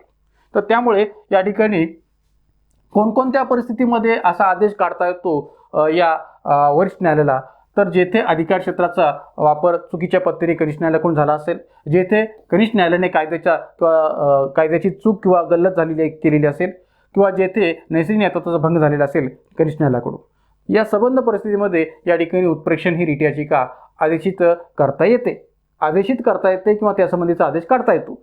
पण आपल्याला प्रश्न काय विचारला आहे की कोणत्या बाबींच्या आधारावर उत्प्रेक्षण ही रिट याचिका आदेशित करता येत नाही किंवा काढता येत नाही, इश्यू करता येत नाही. तर उत्तर आपल्याला सांगता येईल ते म्हणजे पर्याय क्रमांक 3, की जेथे प्रथमदर्शनी तथ्यांची चूक किंवा गल्लत झाली असेल. एखाद्या खटल्याच्या बाबतीत सत्यतेच्या दृष्टिकोनातून, तथ्यांच्या दृष्टिकोनातून जर चूक किंवा गल्लत झालेली असेल, खटल्यामध्येच या ठिकाणी तथ्य किंवा सत्यतेच्या बाबतीत चूक किंवा गल्लत झालेली असेल, तर त्याबाबत या ठिकाणी वरिष्ठ न्यायालयाला अशा प्रकारची रिट याचिका बाबत किंवा अशा प्रकारचा आदेश जो काय तो काढता येत नाही किंवा आदेशित करता येत नाही. कारण की मुळातच या ठिकाणी खटल्याच्या अंतर्गत असणाऱ्या तथ्यांच्या बाबतीत, सत्याच्या बाबतीत जी काय आहे ती या ठिकाणी चूक किंवा आहे किंवा गल्लत झालेली असेल. तर त्यामुळे उत्तर आपल्याला सांगता येईल पर्याय क्रमांक 3, की जेथे प्रथमदर्शनी तथ्यांची चूक किंवा गल्लत झाली असेल अशा परिस्थितीमध्ये रिट याचिका आदेशित करता येत नाही वरिष्ठ न्यायालयाला. माझा पहा, उत्प्रेक्षण हा आदेश किंवा प्राधिलेख कनिष्ठ न्यायालय किंवा न्यायाधिकरणाविरुद्ध काढला जातो. कोणाविरुद्ध काढला जातो? तर कनिष्ठ न्यायालय किंवा न्यायाधिकरणाविरुद्ध काढला जातो. प्रतिषेध याचाही बाबतचा संदर्भ या ठिकाणी कनिष्ठ न्यायालय किंवा न्यायाधिकरणाविरुद्ध काढता येतो या अर्थाने अर्थ घेता येऊ शकेल. कारण की एक प्रकारे एक लक्षात घ्या की आपल्याकडे प्रतिषेध असो किंवा उत्प्रेक्षण असो, या दोन्ही बाबींचा संबंध जो काय तो कनिष्ठ न्यायालयाशी जोडला गेलेला आहे आणि त्यांच्या विरुद्ध अशा प्रकारचा आदेश जो काय तो काढता येतो. म्हणून या ठिकाणी कनिष्ठ न्यायालय किंवा न्यायाधिकरणाविरुद्ध असा आदेश काढता येतो. कनिष्ठ न्यायालय किंवा न्यायाधिकरणाकडे प्रलंबित असलेला खटला, कनिष्ठ न्यायालय किंवा न्यायाधिकरणाकडे प्रलंबित असलेला खटला काढून घेणे किंवा त्यांनी दिलेला निकाल बाद ठरवणे हा त्या पाठीमागील उद्देश असतो. म्हणजे वरिष्ठ न्यायालयाच्या माध्यमातून या कनिष्ठ न्यायालयाच्या विरोधात अशा प्रकारचा जो काय आदेश काढला जातो, तो आदेश काढण्यामागचा हेतू काय आहे, उद्देश काय आहे, तर कनिष्ठ न्यायालयाकडून एखादा खटला आपल्याकडे काढून घेणे, आपल्याकडे विचारात घेणे आणि त्यांचा निकाल बाद ठरवणे हा त्या पाठीमागील उद्देश असतो. कुणाचा? वरिष्ठ न्यायालयाचा किंवा उच्च न्यायालयाचा. कनिष्ठ न्यायालयाने जर अधिकार क्षेत्राचे उल्लंघन केले असेल, नैसर्गिक न्याय तत्वाची उपेक्षा केली असेल, कायद्याची चूक केली असेल, तर वरिष्ठ न्यायालय हा आदेश काढू शकते, उच्च न्यायालय असा आदेश काढू शकते. किंवा जर का कनिष्ठ न्यायालयाने अधिकार क्षेत्राचं उल्लंघन केले असेल, नैसर्गिक न्याय तत्वाची उपेक्षा केली असेल किंवा कायद्याची चूक केली असेल. मात्र वरिष्ठ न्यायालय हे केव्हा आदेश काढू शकत नाही? तर जेव्हा प्रथमदर्शनी तथ्यांच्या बाबतीत चूक किंवा गल्लत झाली असेल तर वरिष्ठ न्यायालय असा प्राधिलेख किंवा आदेश काढू शकत नाही. म्हणजे जो काही खटला कनिष्ठ न्यायालयामध्ये दाखल केला गेलेला आहे त्या खटल्याच्या तथ्यांच्या बाबतीतच चूक असेल, सत्यतेच्या बाबतीतच चूक असेल, तर या ठिकाणी अशा प्रकारचा आदेश जो काय आहे तो वरिष्ठ न्यायालय काढू शकत नाही. त्यामुळे या ठिकाणी खटल्याच्या तथ्यांच्या बाबतीत चूक असणं, गल्लत असणं हे महत्त्वाचं आहे. आणि जर का तशी चूक किंवा गल्लत असेल तर अशा प्रकारचा आदेश वरिष्ठ न्यायालय काढू शकत नाही. तर या अर्थाने या ठिकाणी पर्याय क्रमांक 3 हे उत्तर आपल्याला देता येईल. पुन्हा एकदा आपण छोटासा ब्रेक घेऊया आणि ब्रेकच्या माध्यमातून आपल्या इतर जे काही बॅचेस आहेत त्याच्याविषयी थोडक्यात माहिती घेऊया. तर एक लक्षात घ्या, आपल्या Indian polity bye Vicky Shinde या ॲपच्या माध्यमातून इतरही जे काही बॅचेस आहेत त्याच्यावर सध्या आपल्या ॲपच्या माध्यमातून जी काही डिस्काउंट ऑफर आहे ती सुरू आहे. तर एक प्रकारे पंचायत राज आणि नागरिक सुशासन स्पेशल बॅच सुद्धा आपल्याकडे सुरू आहे. फक्त 300 रुपयाच्या फीसमध्ये आपण ही बॅच प्राप्त करू शकता. एकूण 20 प्लस व्हिडिओज प्लस नोट्सच्या बेसिसवर असणारी ही बॅच आहे. वॉच टाईम 3 पट आहे, व्हॅलिडिटी आहे 6 महिने. ज्या विद्यार्थ्यांना या ठिकाणी पंचायत राजचा जो पार्ट आहे तो अवघड जात असेल किंवा या ठिकाणी पंचायत राजचा जो काही पार्ट आहे की जो सर्वच परीक्षांशी संबंधित आहे, तर अशा या संबंध पंचायत राजशी संबंधित असणाऱ्या सिलेबसचा विस्ताराने विचार जो काय तो या बॅचमध्ये केलेला आहे. फक्त 300 रुपयाच्या फीसमध्ये आपण सर्व प्रकारचे व्हिडिओज आणि नोट्स यामध्ये प्राप्त करू शकता. त्याचबरोबर घटनावस्ती आणि कलमे स्पेशल बॅच सुद्धा आपल्याला सर्वच प्रकारच्या पूर्व आणि मुख्य परीक्षांसाठी उपयोगाची बॅच आहे का, तर यामध्ये वेगवेगळ्या प्रकारच्या कलमांची विस्तृत चर्चा आणि घटनावस्तींची सुद्धा विस्तृत माहिती दिली गेलेली आहे. त्याचबरोबर प्रश्नांशी संबंधित विश्लेषण सुद्धा आपल्या याच्यामध्ये प्राप्त करता येऊ शकेल आणि एकूण 10+ व्हिडिओज प्लस नोट्सच्या बेसिसवर असणारी ही बॅच आहे. वॉच टाईम 3 पट आहे, व्हॅलिडिटी आहे 3 महिने. तर फक्त 100 रुपयाच्या फीसमध्ये ही बॅच आपल्याला अवेलेबल आहे.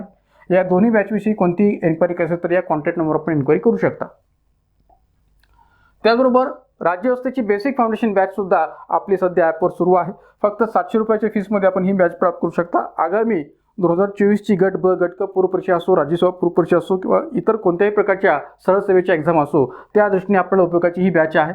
एकूण 30+ व्हिडिओज प्लस नोट्सच्या बेसिसवर असणारी ही बॅच आहे. वॉच टाईम 3 पट आहे आणि व्हॅलिडिटी जे आहे ते 6 महिने. तर एकंदरीत या ठिकाणी ही पण बॅच आपला उपयोगाची आहे. याचबरोबर डिपार्टमेंटल PSI पूर्व परीक्षा बॅच सुद्धा आपल्या सध्या ॲपवर सुरू आहे. आगामी डिसेंबरमध्ये असणारी जी काही डिपार्टमेंटल PSI पूर्व परीक्षा आहे या अनुषंगाने ही बॅच आपल्याला निश्चितच फायदेशीर ठरू शकेल. तर एक प्रकारे फक्त 560 रुपयांच्या फीसमध्ये आपण ही संबंध बॅच प्राप्त करू शकता. आयोगाच्या अभ्यासक्रमानुसार या बॅचची मांडणी केलेली आहे. एकूण 25+ व्हिडिओज प्लस नोट्सच्या बेसिसवर असणारी बॅच आहे. वॉच टाईम 3 पट आहे आणि व्हॅलिडिटी आहे 6 महिने. या दोन्ही बॅचेसवर असणारी स्पेशल ऑफर 25 ऑक्टोबर 2023 पर्यंत सुरू असणार आहे. दोन्ही बॅचेसविषयीची कोणती एन्क्वायरी करायची तर या कॉन्टॅक्ट नंबर आपण एन्क्वायरी करू शकता. एवढंच नव्हे तर कर निर्धारण व प्रशासकीय सेवा महाराष्ट्र नगर परिषद गट क 2023ची जी काही एक्झाम आहे ती आपल्याकडे होणार आहे. तर एकंदरीत या एक्झामचा विचार करता जे काही पेपर 1 आणि 2 मध्ये राज्यव्यवस्थेचा जो संपूर्ण सिलेबस 7 घटकामध्ये विभागलेला आहे, 8 घटकामध्ये विभागलेला आहे, तर या संबंध 8ही घटकांविषयीची जी काही माहिती आहे ती या बॅचमध्ये आपल्याला फक्त 700 रुपयाच्या फीसमध्ये अवेलेबल होईल. एकंदरीत या ठिकाणी एकूण 40+ videos plus notes, watch time 3 पट आणि व्हॅलिडिटी 3 महिने असं या बॅचचं स्वरूप आहे. फक्त 700 रुपयाच्या फीसमध्ये आपण हा संबंध 8 घटकांचा सिलेबस या बॅचमध्ये प्राप्त करू शकता. तर याही बॅचबद्दल कोणती एन्क्वायरी करायची तर या कॉन्टॅक्ट नंबर आपण एन्क्वायरी करू शकता. याही बॅचवरची असणारी ही स्पेशल ऑफर जी आहे ती 25 ऑक्टोबर 2023 पर्यंत सुरू असणार आहे. तर या संबंध बॅचेसला प्राप्त करून घेण्यासाठी जसं मी मगाशी म्हटल्याप्रमाणे इंडियन पॉलिटी बाय व्हेकेशन हे ॲप गुगल प्ले स्टोअर जाऊन डाउनलोड करून घ्या आणि त्या माध्यमातून सर्व बॅचेसचा फायदा आपण घेऊ शकता. जाऊया पुढच्या प्रश्नाकडे. आता पहा, हाही प्रश्न थोडासा एक वेगळ्या टाईपचा आहे की खालीलपैकी सर्वोच्च न्यायालयाच्या कोणत्या निवाड्यानुसार सर्वोच्च व उच्च न्यायालयातील न्यायमूर्तींच्या नियुक्तीसाठी न्यायिक मंडळाची सुरुवात झाली.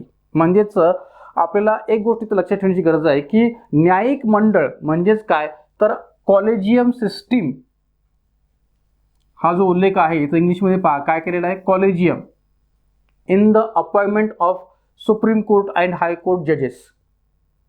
त्यामुळे जर का आपल्याला न्यायिक मंडळ हा शब्द समजला नाही तर इंग्रजीमध्ये वाचायला काय हरकत नाही. तर सरळ सरळ पद्धतीने उल्लेख केलेला आहे कॉलेजियम सिस्टीम, ज्याला या ठिकाणी न्यायवृंद प्रक्रिया असंही म्हटलं तरी काही चुकीचं होणार नाही.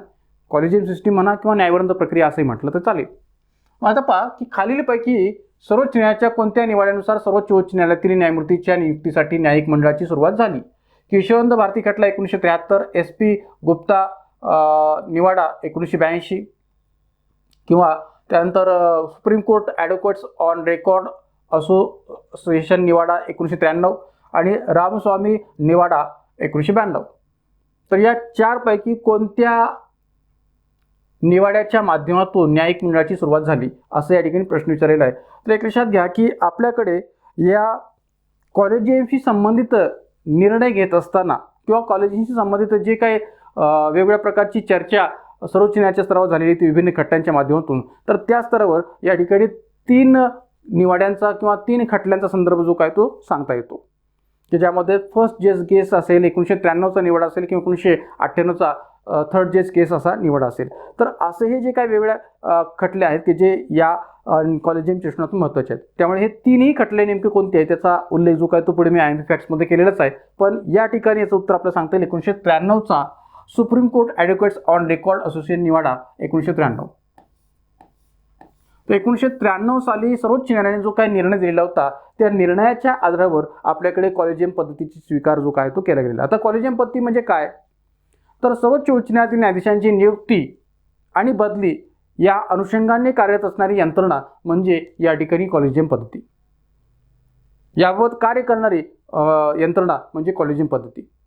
तर त्या अनुषंगाने या ठिकाणी या कॉलेजियमचा विचार जो आहे तो supreme court advocates on record association निवाडा 1993 खाली विचार घेतलेला आहे किंवा न्यायिक मंडळाची सुरुवात त्या सदराखाली झालेली आहे असं म्हणायला जागा आहे. म्हणून उत्तर आपण सांगता येईल पर्याय क्रमांक 3. माझा पहा, कॉलेजियम प्रणाली काय आहे? ज्या प्रणालीद्वारे सर्वोच्च उच्च न्यायालयांच्या न्यायाधीशांची नियुक्ती, जसं मी आता म्हटलं प्रमाणे नियुक्ती आणि बदली केली जाते तिला कॉलेजियम प्रणाली म्हणतात. ज्या प्रणालीद्वारे सर्वोच्च उच्च न्यायालयाच्या न्यायाधीशांची नियुक्ती आणि बदली केली जाते तिला कॉलेजियम प्रणाली म्हणतात.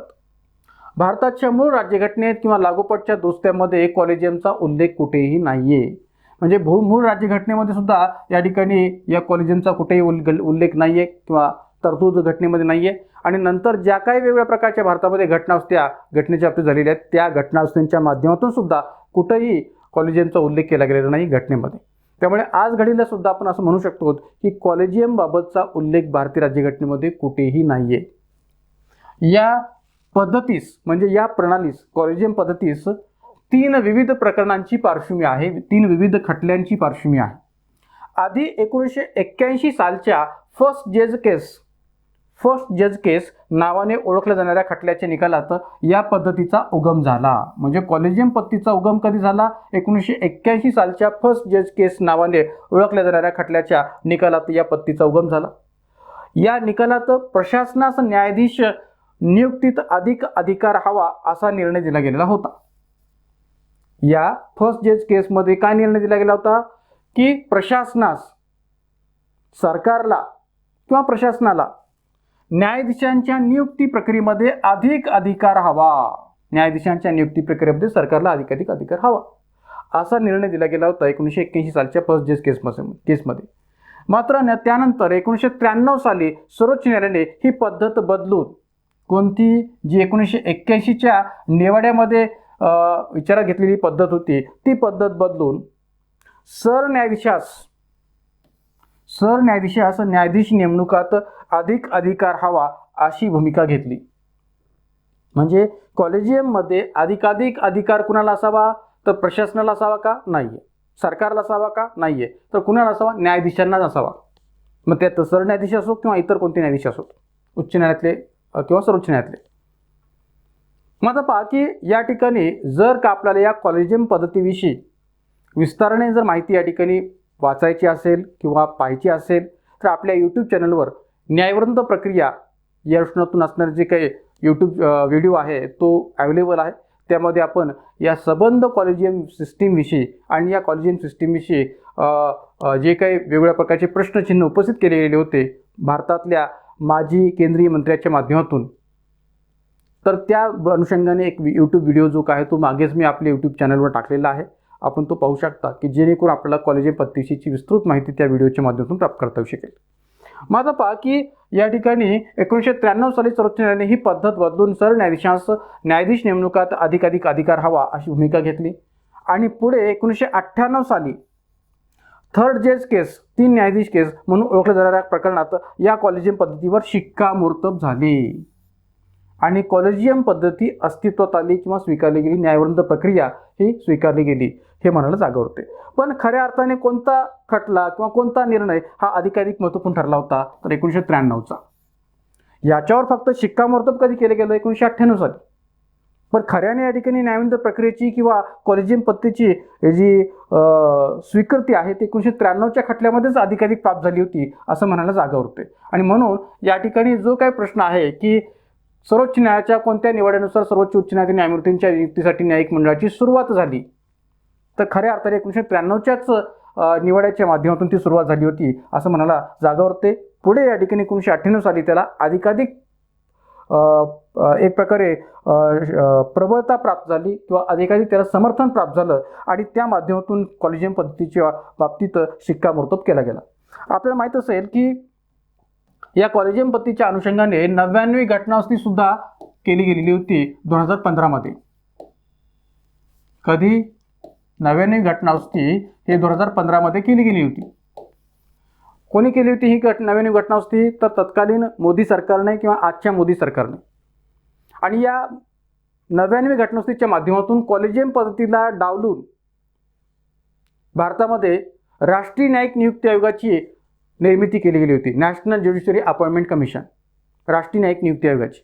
पण सर्वोच्च न्यायालयाने नोव्हेंबर 2015मध्ये, कारण की ही घटना होती साधारणपणे एप्रिल 2015मध्ये घडलेली होती, आणि नंतर नोव्हेंबर 2015मध्ये सर्वोच्च न्यायालयाने रिपीट अगेन ही 99वी घटना होती, भारताच्या स्वतंत्र न्यायव्यवस्थेवर परिणाम करणारी आहे, घटनेच्या पातळीवर स्वतंत्र न्यायव्यवस्थेवर परिणाम करणारी आहे, या सदराखाली रद्दबातल ठरवली. 99वी घटना होती ही अवैध असल्याचं घोषित केलं आणि पूर्वीचीच कॉलेजियम पद्धती ही योग्य आहे असं सर्वोच्च न्यायालयाने मान्य केलं.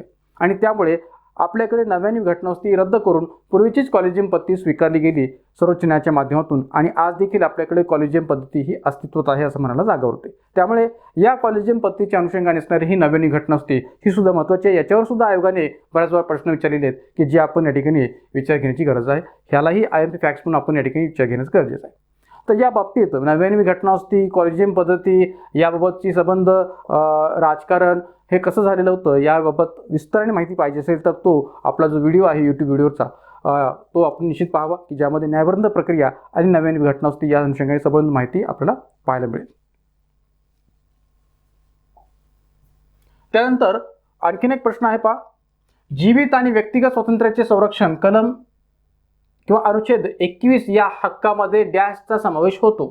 संपाचा हक्क, परदेश गमन करण्याचा हक्क, जीवनावश्यक बाबी संदर्भात कायद्यांचा हक्क, बोनसचा हक्क, एकांतवासाच्या शिक्षेविरुद्धचा हक्क, पर्याय उत्तरे अ आणि ब, ब क आणि ई, अ ब आणि ड, क ड आणि ई. मग आता पहा की जीवित व व्यक्तिगत स्वातंत्र्याचे संरक्षण या हक्कामध्ये म्हणजे कलम 21च्या अंतर्गत जो जीवित आणि वैयक्तिक स्वातंत्र्याचा किंवा व्यक्तिगत स्वातंत्र्याचा उल्लेख आहे त्यामध्ये कोणत्या हक्कांचा समावेश होतो असा जो संदर्भ आहे तो या ठिकाणी विचारात घेतला गेलेला आहे. तर मित्रांनो एक लक्षात घ्या की सर्वोच्च न्यायालयाने अनेक प्रकारच्या हक्कांचा समावेश कलम 21 अंतर्गत होऊ शकतो, होतो असं आपल्या विभिन्न प्रकारच्या निवाड्यामध्ये, खटल्यांच्या निर्णयामध्ये स्पष्ट केलेलं आहे. त्यामुळे या अनुषंगाने प्रश्न विचारणं हे आयोगानं साहजिक आहे. या दृष्टीने आपल्याला संबंध माहिती असली पाहिजे.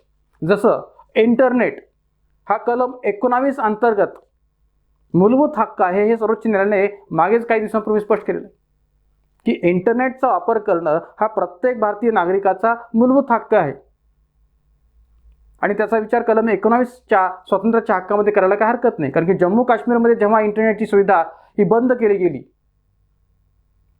जेव्हा कलम 370 रद्द केलं गेलं आणि त्यावेळेस या ठिकाणी इंटरनेटची सेवा ही बराच काळ जम्मू काश्मीरमध्ये बंद केली गेली होती, तर त्यावेळेस एक जनहित याचिका सर्वोच्च न्यायालयात दाखल झाली. त्यावेळेस सर्वोच्च न्यायालयाने इंटरनेट हा मूलभूत हक्क आहे असं जाहीर केलेलं होतं आणि कलम 19च्या स्वातंत्र्याच्या हक्कामध्ये त्याचा समावेश होऊ शकतो असंही आपल्या निर्णयाद्वारे स्पष्ट केलं होतं.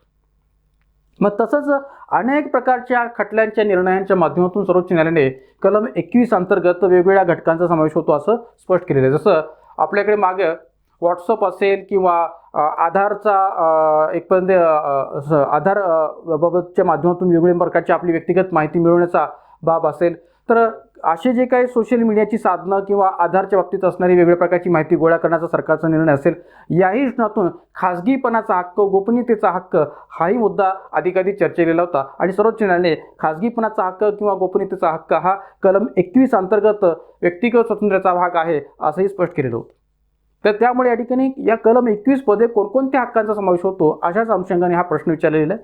मग इथं पहा की परदेश गमन करण्याचा हक्क हा याच्यामध्ये येतो कलम 21 मध्ये, जीवनावश्यक बाबी संदर्भात कायद्यांचा हक्क हाही 21 मध्ये येतो आणि एकांतवासाच्या शिक्षेविरुद्धचा हक्क हाही या ठिकाणी कलम 21 मध्ये मोडतो. मात्र संपाचा किंवा बोनसचा हक्क या कलम 21च्या अंतर्गत येत नाही.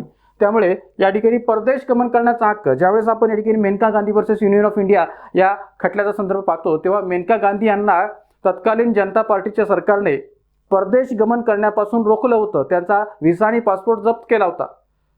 तर त्यावेळेस नैसर्गिक न्यायतत्वाखाली या ठिकाणी मला माझी बाजू मांडण्याची संधी सरकारकडून दिली गेली नाही या सदराखाली सर्वोच्च न्यायालयाने Maneka Gandhi versus of Union of India या खटल्यामध्ये मेनका गांधी यांच्या बाजूने निर्णय दिला होता. हेही आपण लक्षात ठेवण्याची गरज आहे. आणि त्यात मूळ मुद्दा होता की मेनका गांधी यांना परदेश प्रवास करण्यापासून रोखलं गेलं होतं जनता पार्टीच्या सरकारकडून.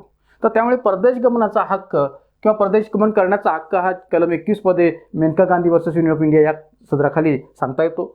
किंवा जीवनावश्यक बाबी संदर्भात कायद्यांचा हक्क असेल, एकांतवासाच्या शिक्षेवरचा हक्क असेल, याही बाबींचा संबंध जो काय तो कुठेतरी मानवी हक्कांशी जोडला गेलेला आहे, जीविताच्या हक्काशी जोडला गेलेला आहे आणि म्हणून या ठिकाणी त्यांचाही विचार कलम 21 मध्ये करता येतो.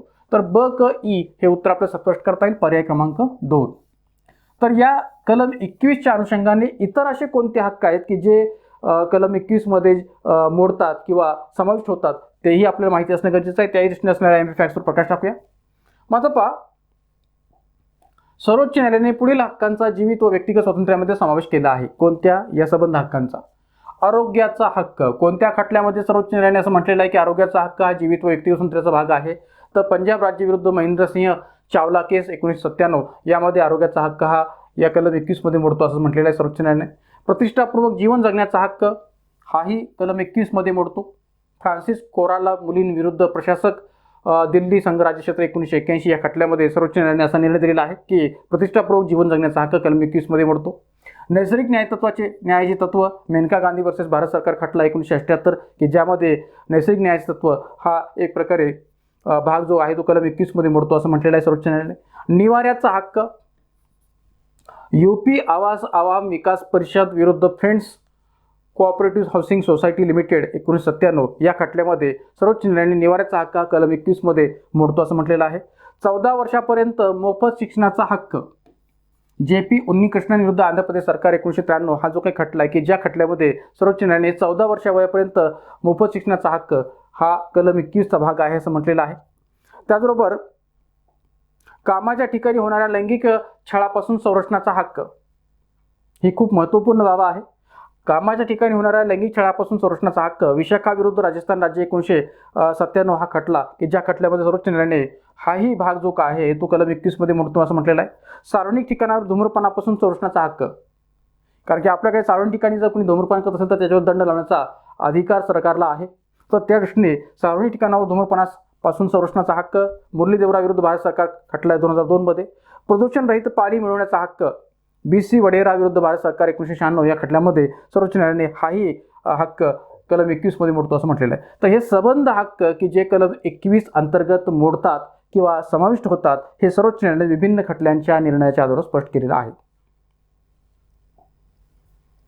त्यानंतर पुढचा प्रश्न आहे, भारतीय राज्यघटनेच्या अनुच्छेद 51A मध्ये खालीलपैकी कोणत्या मूलभूत कर्तव्यांचा समावेश करण्यात आलेला नाही? कलम 51A मध्ये खालीलपैकी कोणत्या मूलभूत कर्तव्यांचा समावेश करण्यात आलेला नाही म्हटलेलं आहे. कोणत्या मूलभूत कर्तव्यांचा समावेश करण्यात आलेला नाहीये? आपल्या संमिश्र संस्कृतीच्या समृद्ध वारशांची मूल जाणून तो जतन करणे. तर आता कलम 51AF मध्ये हे मूलभूत कर्तव्य येतं. आपल्याला नाही असं म्हटलेलं आहे. वैज्ञानिक दृष्टिकोन, मानवतावाद आणि शोधक बुद्धी, सुधारणावाद यांचा विकास करणे हे कलम 51AH मध्ये मोडणारं मूलभूत कर्तव्य आहे. राष्ट्रीयदृष्ट्या महत्त्वाची असल्याचे घोषित केलेली स्मारके, स्थळे व वास्तू यांचे संरक्षण. तर मित्रांनो, हा जो काही भाग आहे तो मूलभूत कर्तव्यामध्ये येतच नाही, का तर हा मार्गदर्शक तत्वाचा भाग आहे. कलम 49 अंतर्गत राष्ट्रीयदृष्ट्या महत्त्वाची असल्याचे घोषित केलेली स्मारके, स्थळे, वास्तू यांचे संरक्षण हा कलम 49 मध्ये मोडणारा भाग आहे मार्गदर्शक तत्वामध्ये. मादक पेय व आरोग्यास अपायकारक अशी अंमली द्रव्यांचे सेवन करण्यावर बंदी आणणे, तर हाही भाग जो काय तो कलम 47 मध्ये मार्गदर्शक तत्वामध्ये मोडणारा भाग आहे. तर त्यामुळे या ठिकाणी उत्तर आपल्याला काय सांगता येईल, तर क आणि ड, का तर हे दोन्ही पर्याय मार्गदर्शक तत्वामध्ये मोडणारे आहेत, मूलभूत कर्तव्यामध्ये नाही. आणि म्हणून कलम 51A मध्ये खालीलपैकी कोणत्या मूलभूत कर्तव्यांचा समावेश करण्यात आलेला नाहीये, तर क आणि ड हे उत्तर आपल्याला स्पष्ट करता येईल, का तर हे दोन्ही पर्याय मार्गदर्शक तत्वाशी रिलेटेड आहेत. माझा पहा, कलम 47 नुसार जनतेचे पोषणमान, राहणीमान उंचावणे आणि सार्वजनिक आरोग्य सुधारणे या गोष्टी प्राथमिक कर्तव्यांपैकी असल्याचे राज्य मानील आणि मादक पेय व आरोग्यास अपायकारक अशी अंमली द्रव्य यांचा औषधी प्रयोजनाखेरीज सेवन करण्यावर बंदी आणण्यासाठी राज्य प्रयत्नशील राहील. कलम 47.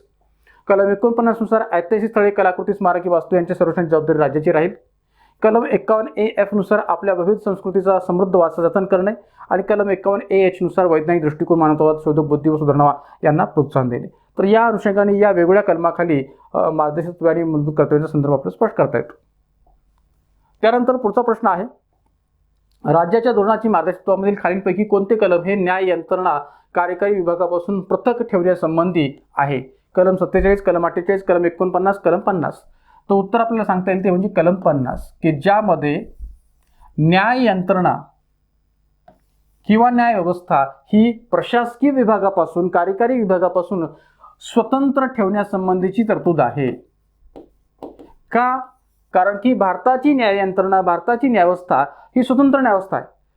त्याच्यावर कोणत्याही प्रकारचा कार्यकारी यंत्रणेचा प्रभाव किंवा दबाव हा असता कामा नये, याकरता आपल्याकडे न्याय यंत्रणा किंवा न्यायव्यवस्था ही कार्यकारी विभागापासून स्वतंत्र किंवा पृथक ठेवण्यासंबंधीची तरतूद कलम 50 मध्ये स्पष्ट केलेली आहे. कशा पद्धतीने याचा संदर्भ आपण पुढे पाहूया. उत्तर आपल्याला सांगता येईल पर्याय क्रमांक 4. माझा पहा, कलम 50 नुसार न्यायिक व प्रशासकीय खात्यांची फारकत करण्याची उपाययोजना राज्य करेल. अशी तरतूद कलम 50 मध्ये दिलेली आहे की न्यायिक व प्रशासकीय खात्यांची फारकत करण्याची उपाययोजना राज्य करेल. मग त्या अनुषंगाने राज्याच्या लोकसेवामध्ये किंवा प्रशासकीय सेवांमध्ये न्याय व्यवस्था कार्यकारी व्यवस्थेपासून अलग ठेवण्याकरता राज्य प्रयत्नशील राहील किंवा उपाययोजना करेल. म्हणजेच राज्याच्या प्रशासनामध्ये किंवा लोकसेवामध्ये न्याय व्यवस्था कार्यकारी व्यवस्थेपासून अलग ठेवण्याकरता राज्य उपाययोजना करेल. जसं जिल्हा दंडाधिकारी हे प्रशासकीय पद आहे आणि जिल्हा न्यायदंडाधिकारी हे न्यायिक पद आहे. या दोन्हीमध्ये फरक करण्याच्या दृष्टीने राज्य प्रयत्नशील राहील. आणि आज आपलं असं चित्र दिसून येतं की कधी काळी ब्रिटिशांच्या कालखंडामध्ये जिल्हा न्यायदंडाधिकारी आणि जिल्हा दंडाधिकारी हा जिल्हाधिकारीच असायचा. मात्र आज घडीला आपलं चित्र असं पाहायला मिळतं की जिल्हा न्यायदंडाधिकारी हे स्वतंत्र पद आहे न्यायिक पातळीवरचं, आणि जिल्हा दंडाधिकारी की जो जिल्हाधिकारी ओळखला जातो ते स्वतंत्र पद आहे प्रशासकीय पातळीवरचं. त्यामुळे प्रशासन आणि न्यायिक व्यवस्था यामध्ये फारकत आज राज्याच्या माध्यमातून केली गेलेली आहे, हे स्पष्टपणे आपल्याला सांगता येऊ शकतं. त्यानंतर पुढचा प्रश्न आहे पहा, खालीलपैकी कुठल्याही कारणावरून जनहित याचिका दाखल करता येते. उपेक्षित मुले, वेठबिगारी, महिला अत्याचार, नवविवाहित जळीत प्रकरण, बलात्कार, खून इत्यादीसाठी याचिका, पोलिसांकडून तक्रार दाखल करून घेण्यास नकार व पोलीस कस्टडीमध्ये अत्याचार व मृत्यू झाल्यास. पर्याय उत्तरे अ, ब आणि क योग्य आहेत. पर्याय ब, क, ड योग्य आहेत. सर्व पर्याय योग्य आहेत. फक्त पर्याय अ आणि ब योग्य आहेत. खालीलपैकी कुठल्या कारणावरून जनहित याचिका दाखल करता येते. तर उपेक्षित मुले, आता एक लक्षात घ्या, मानवी हक्कांचा प्रश्न इथे उपस्थित होतो आणि मुलांच्या हिताचा प्रश्न उपस्थित होतो, त्यामुळे हाही प्रश्न जनहित याचिकेत दाखल करता येतो. वेठबिगारी, जर का आपल्या मूलभूत हक्कामध्ये वेठबिगारीवर प्रतिबंध लावला गेलेला असेल कलम 23च्या माध्यमातून, लहान मुलांच्या धोक्याच्या ठिकाणी काम करण्यावर प्रतिबंध लावलेला असेल कलम 24च्या माध्यमातून, तर मग ऑब्व्हियसली या ठिकाणी वेठबिगारीचाही विचार जो काय आहे तो जनहित याचिकेच्या स्तरावर करता येऊ शकतो. त्यानंतर महिलांवर होणारे अत्याचार, नवविवाहित जळीत प्रकरण, बलात्कार, खून इत्यादीसाठी सुद्धा जनहित याचिका ही दाखल करता येते, कारण की इथंही मानवी हक्कासंबंधीचा प्रश्न उपस्थित होऊ शकतो. आणि पोलिसांकडून तक्रार दाखल करून घेण्यास नकार तथा पोलीस कस्टडीमध्ये अत्याचार व मृत्यू झाल्यास त्याही पातळीवर होणारं जीविताच्या हक्काचं उल्लंघन, मानवी हक्कांचं उल्लंघन याचा विचार करता याही बाबतीत या ठिकाणी जनहित याचिका दाखल करता येते. त्यामुळे या सर्वच बाबतीत जनहित याचिका दाखल करता येते, म्हणून उत्तर आपलं सांगता येईल पर्याय क्रमांक 3. तर मित्रांनो, आता पहा की या अनुषंगाने असणारं जे काही सर्वोच्च न्यायालयाचं मत आहे की जनहित याचिकांच्या पातळीवर कोणकोणत्या रचनातून जनहित याचिकांचा विचार करता येऊ शकतो, हे सर्वोच्च न्यायालयाने मांडत असताना किंवा याविषयी मत मांडत असताना नेमकं काय म्हटलेलं आहे याचाही आपण IMP फॅक्ट्स बेसिसवर थोडक्यात विचार करूया. माझा पहा, सर्वोच्च न्यायालयाने काय म्हटलेलं आहे की जनहित याचिका हे कायदेविषयक सहाय्य चळवळीचे महत्त्वाचे शस्त्र आहे. कायदेविषयक सहाय्याच्या चळवळीचे महत्त्वाचे शस्त्र आहे आणि क्वचितच मानवतावादाच्या दृष्टीस पडणाऱ्या दरिद्री दुर्बळ्या बहुजन समाजाला न्याय मिळवून देण्याचे त्याचे उद्दिष्ट आहे. म्हणजे जो कोणी दारिद्र्याखाली असणारा समाज आहे, दुबळा समाज आहे, बहुजन वर्गातला असणारा समाज आहे, त्यांना न्याय मिळवून देण्याचं या जनहित याचिकेचं उद्दिष्ट आहे. दीन दुबळ्या, उपेक्षित किंवा सामाजिकदृष्ट्या किंवा आर्थिकदृष्ट्या मागास अवस्थेतील बहुसंख्य लोकांकडे त्यांच्या घटनात्मक किंवा कायदेशीर हक्कांचे उल्लंघन होत असताना दुर्लक्ष होऊ नये आणि न्यायापासून वंचित राहू नयेत अशी जनहित याचिकांची अपेक्षा असते. कारण की उपेक्षित मुले असोत किंवा या ठिकाणी महिला असोत, अशा या सगळ्यांचा जर विचार या ठिकाणी जनहित याचिकेत जर करायचा असेल तर मग या ठिकाणी ते घटक कसे आहेत, सामाजिकदृष्ट्या मागासलेले आहेत, आर्थिकदृष्ट्या मागासलेले आहेत की ज्यांच्या बाबतीत घटनात्मक आणि कायदेशीर हक्कांचं उल्लंघन वारंवार होत असतं. तर अशा वेळेस या ठिकाणी त्यांच्या बाबतीत दुर्लक्ष होऊ नये आणि त्यांना न्यायापासून वंचित ठेवता येऊ नये याकरता जनहित याचिकांची अपेक्षा विचारात घेतलेली आहे. जनहित याचिकेच्या संकल्पनेद्वारे सर्वोच्च न्यायालयाने कलम 21 मधील जीविताच्या हक्काची व्याप्ती वाढवलेली आहे. पहा, कलम 21चा संदर्भ हा अनेक ठिकाणी आपल्याला जोडता येतो. जसं मी मागच्या प्रश्नामध्ये म्हटलं तुम्हाला की कलम 21च्या अंतर्गत कोणकोणत्या हक्कांचा समावेश होतो, तसं या ठिकाणी जनहित याचिकेखाली सुद्धा अनेक प्रकारच्या अत्याचारांचा, अन्यायाचा विचार कलम 21च्या जीविताच्या हक्कामध्ये समाविष्ट होतो.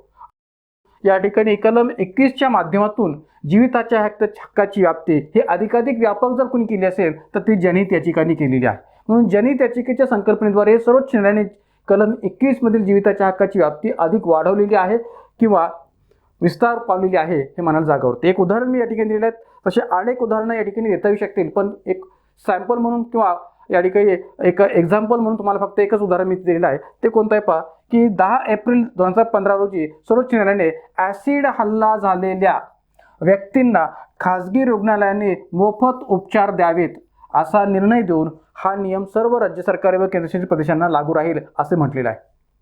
बऱ्याच वेळा आपल्याकडे भारतामध्ये एकतर्फी प्रेमातून मुलीच्या चेहऱ्यावर ॲसिड फेकण्याचा प्रकार होतो किंवा इतरही बाबतीत त्या ठिकाणी ॲसिड फेकण्याचा प्रकार जो काय तो होत असतो. तर मग अशा वेळेस ॲसिड हल्ला झालेल्या व्यक्तींना खाजगी रुग्णालयांनी मोफत उपचार द्यावेत का, तर याच्यात जनतेच्या हिताचा प्रश्न उपस्थित आहे, सार्वजनिक हिताचा प्रश्न उपस्थित आहे आणि म्हणून या ठिकाणी असे मोफत उपचार द्यावेत असा निर्णय सर्वोच्च न्यायालयाने देऊन सर्व राज्य सरकारी व केंद्रशासित प्रदेशांना हा निर्णय लागू राहील असं म्हटलेलं आहे. तर त्यामुळे या ठिकाणी जनहित याचिकांमध्ये अनेक प्रकारच्या सार्वजनिक हिताशी संबंधित असणाऱ्या विषयांचा समावेश होऊ शकतो आणि त्याचा अधिकाधिक संबंध कलम 21शी जोडायला काही हरकत नाही असंही सर्वोच्च न्यायालयाने स्पष्ट केलेलं आहे. त्यानंतर पुढचा प्रश्न पहा, सध्या खालीलपैकी कोणत्या राज्याच्या धोरणाचे मार्गदर्शक तत्व आहे? सध्या खालीलपैकी कोणते राज्याच्या धोरणाचे मार्गदर्शक तत्व आहे? राज्य कोणत्याही व्यक्तीस कायद्यापुढील समानता नाकारणार नाही. राज्य 14 वर्षे वयापर्यंतच्या सर्व मुलांना सक्तीचे व मोफत शिक्षण देईल. राज्य कोणत्याही नागरिकाविरुद्ध धर्म, वंश, जात, लिंग किंवा जन्मस्थळ या कारणामुळे भेदभाव करणार नाही. वरीलपैकी एकही नाही. मित्रांनो, जसा मागाशी एक प्रश्न मी सांगितला होता की ज्या प्रश्नामध्ये मूलभूत कर्तव्याच्या अंतर्गत मार्गदर्शक तत्वांशी संबंधित तरतुदी ॲड करून खालीलपैकी कोणती मूलभूत कर्तव्ये नाही आहेत असा प्रश्न विचारला होता. इथंही तसंच केलेलं आहे की मार्गदर्शक तत्वांच्या बाबतीचा प्रश्न विचारलेला आहे, पण पर्याय दिलेले आहेत मूलभूत हक्कासंबंधीचे. त्यामुळे काय म्हटलेलं आहे की खालीलपैकी कोणते राज्य धोरणाच्या मार्गदर्शक तत्व आहेत, पण पर्यायामध्ये दिलाय का कोणता पर्याय की जो या ठिकाणी मार्गदर्शक तत्वाच्या तरतुदीशी संबंधित आहे तर दिलेला नाही आहे. तर त्यामुळे या ठिकाणी आपल्याला पहिल्यांदा इथं वाटणं साहजिक आहे किंवा एक प्रकारे इथं जे काय पर्याय दिले त्या पर्यायाचा विचार करता या ठिकाणी उत्तर जे काय आहे ते इथं 2 नंबर असावं. का? कारण की राज्य 14 वर्षे वयापर्यंतच्या सर्व मुलांना सक्तीचे मोफत शिक्षण देईल.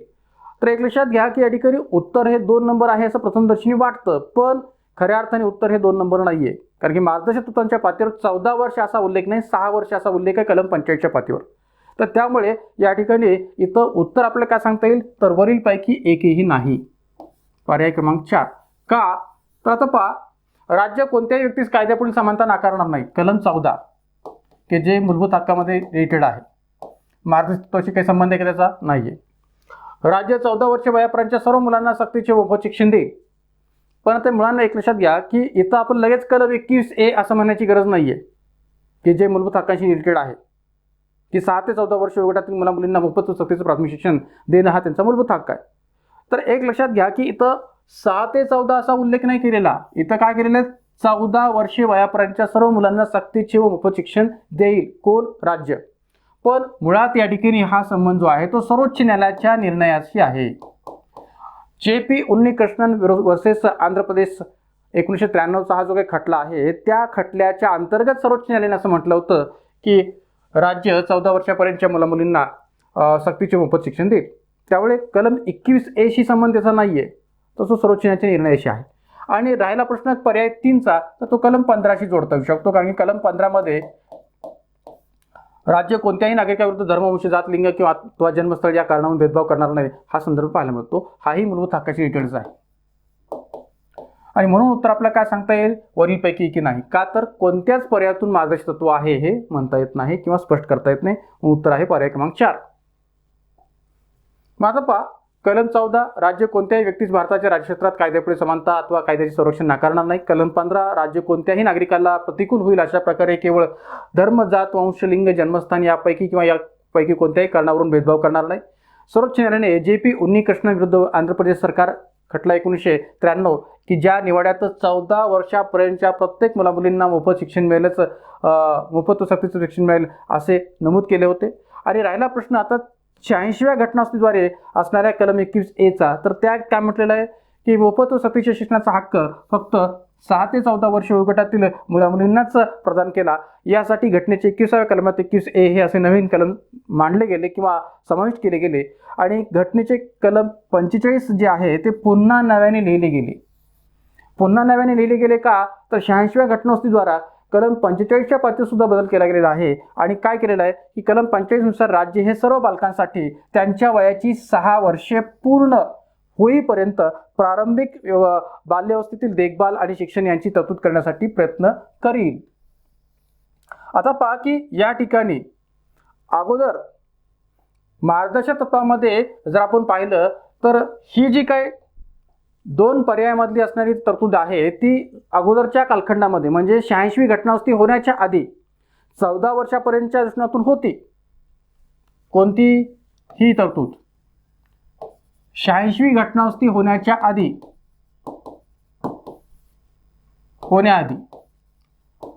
मार्गदर्शक तत्वामध्ये अस्तित्वात होती की 14 वर्षे वयापर्यंतच्या मुलांना सक्तीचे मोफत शिक्षण. पण 86व्या घटनावस्तीनंतर ही वयाची मर्यादा किती केलेली आहे? 14 वर्ष नाही तर 6 वर्षापर्यंतच्या दृष्टिकोनातून घेतलेली आहे. पण या ठिकाणी ती वेगळ्या पद्धतीच्या घेतलेली आहे. कशा पद्धतीने हे पुढे मी सांगितलेलं आहे. त्यामुळे मी मगाशी जे म्हटलं की पर्याय क्रमांक 2 हे उत्तर आपल्याला वाटतं. पण आज घडीला जर विचार केला कारण की सध्या असा शब्द वापरला आहे, तुम्ही लक्षात घ्या की सध्या हा शब्द वापरलेला असल्यामुळे आपल्याला पूर्वीच्या दृष्टिकोनातून याचा विचार करता येईल का पर्याय क्रमांक 2चा? नाहीये. 86वी घटनावस्ती आधी जर विचार केला तर ते मान्य करता येईल. पण सध्या असा प्रश्न विचारलेला असल्यामुळे आपल्याला या ठिकाणी सध्याच्या पातळीवरच त्याचा विचार करावा लागेल. 86वी घटनावस्ती आधी काय होतं याचा विचार करण्याची गरज नाहीये, तर सध्याच्या पातळीवर विचार करावा लागेल. आणि सध्या या ठिकाणी जर विचार केला तर इथं वयाची मर्यादा 14 वर्ष नसून ती 6 वर्ष विचार घेतलेली आहे. तर त्यामुळे या ठिकाणी कलम 45 मध्ये जे काही नव्याने बदल केलेला आहे त्या कलम 45च्या नवीन बदलाचा विचार करता काय उत्तर आपल्याला सांगता शकेल तर वरीलपैकी एकही नाही. का तर कलम 45 मध्ये हा उल्लेख आहे की राज्य हे सर्व बालकांसाठी त्यांच्या वयाची 6 वर्ष पूर्ण होईपर्यंत प्रारंभिक बाल्यावस्थेतील देखभाल आणि शिक्षण यांची तरतूद करण्यासाठी प्रयत्न करेल. आणि राहिला प्रश्न या ठिकाणी सर्वोच्च न्यायालयाने जे म्हटलं होतं JP उन्नीकृष्णन विरुद्ध आंध्र प्रदेशच्या सरकारच्या खटल्यामध्ये की 14 वर्षापर्यंतच्या प्रत्येक मुलामुलींना मोफत शिक्षण मिळालेच पाहिजे असे नमूद केले होते. तर त्यामुळे 86वी घटनावस्ती आधी काय तरतूद होती आणि सध्या काय आहे याचा तुलनात्मक पातळी विचार करून या प्रश्नाचं उत्तर लिहिणं आपल्याला गरजेचं होतं. त्यानंतर खालीलपैकी कोणत्या तरतुदी राज्यघटनेच्या अनुच्छेद 25 मध्ये समाविष्ट आहेत? सत्सक विबुद्धीचे स्वातंत्र्य, धर्माचे पालन व पूजा करण्याचा हक्क, धर्माचे आचरण करण्याचा हक्क, व्यक्तींची विशिष्ट वर्गात धर्मांतर करण्याचा सुस्पष्ट हक्क. पर्याय उत्तरे अ, ब आणि क, ब, क आणि ड, अ, क आणि ड वरील सर्व. मग आता पहा या ठिकाणी हा प्रश्न जो काय तो धार्मिक स्वातंत्र्याच्या हक्काच्या अनुषंगाने विचारलेला आहे. आणि विचारले काय की अनुच्छेद 25 मध्ये काय समाविष्ट आहेत, कोणत्या तरतुदी समाविष्ट आहेत? तर सत्सक विबुद्धी स्वातंत्र्य हे समाविष्ट आहे, धर्माचे पालन किंवा पूजा करण्याचा हक्क हाही समाविष्ट आहे, आणि धर्माचे आचरण करण्याचा किंवा प्रकटीकरण करण्याचा आचरणात आणण्याचा हक्कही समाविष्ट आहे. मात्र व्यक्तींचे विशिष्ट धर्मात धर्मांतर करण्याचा सुस्पष्ट हक्क याचा मात्र याच्यामध्ये समावेश होत नाही कलम 25च्या पातळीवर. आणि म्हणून या ठिकाणी अ, ब, क हेच उत्तर आपल्याला स्पष्ट करता येईल. पर्याय क्रमांक 1. माझा पहा कलम 25 नुसार जी तरतूद आहे ती नेमकी कशी आहे तेही लक्षात घ्या की सर्व व्यक्तींना, भारतातल्या सर्व व्यक्तींना, सर्व नागरिकांना सत्सक विवेक बुद्धीचे स्वातंत्र्याचा, धर्म मुक्तपणाने प्रकट करण्याचा, आचरणाचा आणि त्याचा प्रसार करण्याचा हक्क सारख्या किंवा समान प्रमाणात असेल. प्रत्येकाला सत्सक विवेक बुद्धी आहे. त्या सत्सक विवेक बुद्धीनुसार तो कोणत्या धर्माचा आचरण करायचं, कोणत्या धर्माचं पालन करायचं, कोणत्या देवाची पूजा करायची याचा निर्णय घेऊ शकतो. प्रत्येकाला सत्सक विवेक बुद्धीचं स्वातंत्र्य घटनेने बहाल केलेलं आहे. प्रत्येक व्यक्ती आपल्या सत्सक विवेक बुद्धीनुसार धर्माचं मुक्तपणाने प्रकटीकरण करू शकतो. आचरण करू शकतो, प्रसार करू शकतो, प्रचार करू शकतो, या बाबतीचं सर्वांनाच समान प्रमाणात अधिकार आहे किंवा हक्क आहे हे कलम 25च्या माध्यमातून स्पष्टपणाने नमूद केलेलं आहे. तर त्यामुळे या ठिकाणी हे उत्तर आपल्याला स्पष्ट करता येईल. त्यानंतर पुढचा एक प्रश्न आहे पहा.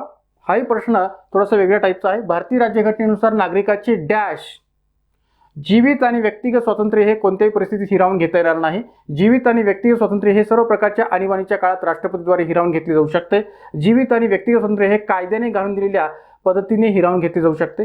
कोणते विधान किंवा विधाने बरोबर आहे किंवा आहेत? फक्त अ आणि ब, फक्त क यापैकी एकही नाही. तर मित्रांनो एक लक्षात घ्या की इथं आपल्याला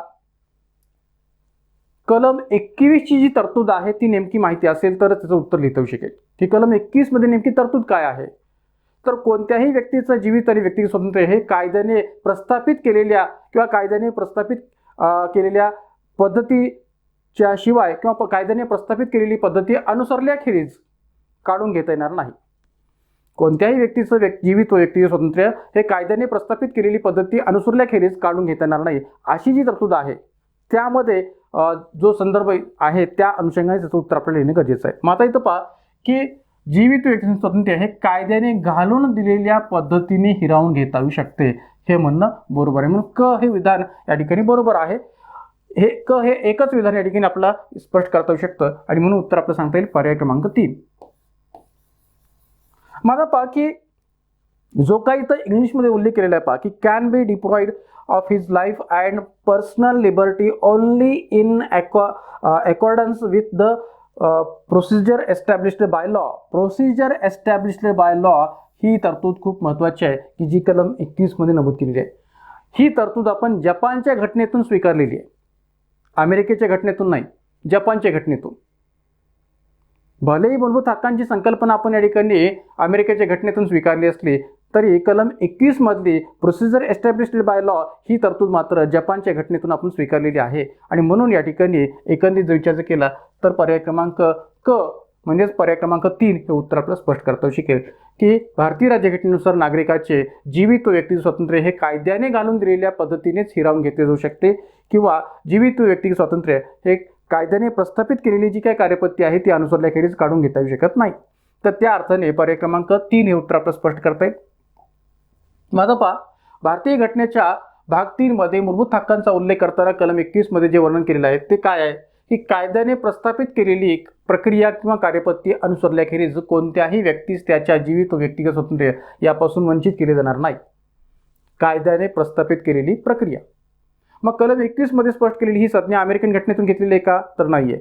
मग भले आपण मूलभूत हक्काची संकल्पना अमेरिकन घटनेतून घेतली असली तरी ही संकल्पना आपण जपानच्या घटनेतून घेतलेली आहे. आणि अमेरिकन घटनेत त्याचा उल्लेख कसा आहे तर अमेरिकन घटनेत कायद्यानुसार विधिवत झालेली प्रक्रिया असा उल्लेख आहे. काय उल्लेख आहे अमेरिकन घटनेत? कायद्यानुसार विधिवत झालेली प्रक्रिया, due to procedure of law किंवा according to procedure of law. पण ज्या जपानच्या राज्यघटनेतून आपण ही कलम 21ची तरतूद विचार घेतलेली आहे त्या जपानच्या घटनेत त्याचा उल्लेख कसा आहे पहा. तर एक प्रकारे कायद्यानुसार प्रस्थापित केलेली प्रक्रिया किंवा कार्यपद्धती म्हणजेच प्रोसिजर एस्टॅब्लिश्ड बाय लॉ की जी जपानच्या राज्यघटनेतून घेतलेली ही तरतूद आहे आणि जपानी घटनेच्या कलम 31 मध्ये याचा उल्लेख पाहायला मिळतो किंवा उल्लेख आहे.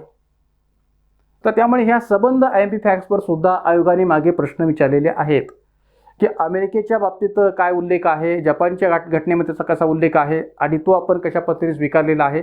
या सर्व अनुषंगाने आयोगाने मागे प्रश्न विचारले असल्यामुळे आपल्याला हे सगळे IMP फॅक्ट्स लक्षात ठेवावे लागतील. त्यानंतर धर्मनिरपेक्ष राज्य म्हणजे डॅश. राज्य हे एखाद्या विशिष्ट धर्माच्या विरोधी असेल, राज्य हे धर्मानुकूल असते, राज्य हे कोणत्याही धर्मावर आधारलेले नसेल, राज्याची कोणतीही विशिष्ट धर्माची निष्ठा नसेल, राज्य हे धर्माच्या विरोधी नसेल. वरीलपैकी कोणते विधाने बरोबर आहे किंवा आहेत? फक्त अ, फक्त ब, क आणि ड, फक्त क, ड आणि ई. धर्मनिरपेक्ष राज्य म्हणजे राज्य हे एखाद्या विशिष्ट धर्माच्या विरोधी असेल, चुकीचं आहे. राज्य हे धर्मानुकूल असते, हे पण चुकीचं आहे. राज्य हे कोणत्याही धर्मावर आधारलेले नसेल, हे धर्मनिरपेक्ष दृष्टीने बरोबर आहे. राज्याच्या कोणत्याही विशिष्ट धर्माची निष्ठा नसेल म्हटलं आहे, निष्ठा नसेल, तर हेही या ठिकाणी धर्मनिरपेक्ष दृष्टीने महत्त्वाचं आहे किंवा बरोबर आहे. आणि राज्य हे धर्माच्या विरोधी नसेल, हेही या ठिकाणी बरोबर आहे. तर ग, क, ड, ई हे उत्तर आपल्याला इथं पर्याय क्रमांक 4 प्रश्नातून स्पष्ट करता येईल की धर्मनिरपेक्षता म्हणजे काय, तर राज्य हे कोणत्याही धर्माच्या विरुद्ध नसेल, राज्य हे कोणत्याही धर्माला अनुकूल नसेल किंवा कोणत्याही धर्मावर आधारलेले नसेल, राज्य कोणत्याही विशिष्ट धर्माशी निष्ठा राखणारही नसेल, या सर्व अर्थाने धर्मनिरपेक्षतेचा विचार केलेला आहे. म्हणजे भारतामध्ये किंवा जागतिक पातळीवर जेव्हा आपण धर्मनिरपेक्षता असा विचार करतो तेव्हा त्याची व्याख्या कशी करता येऊ शकते की सर्व धर्मांना समान पद्धतीने विचारात घेणारी विचारसरणी म्हणजे धर्मनिरपेक्षता.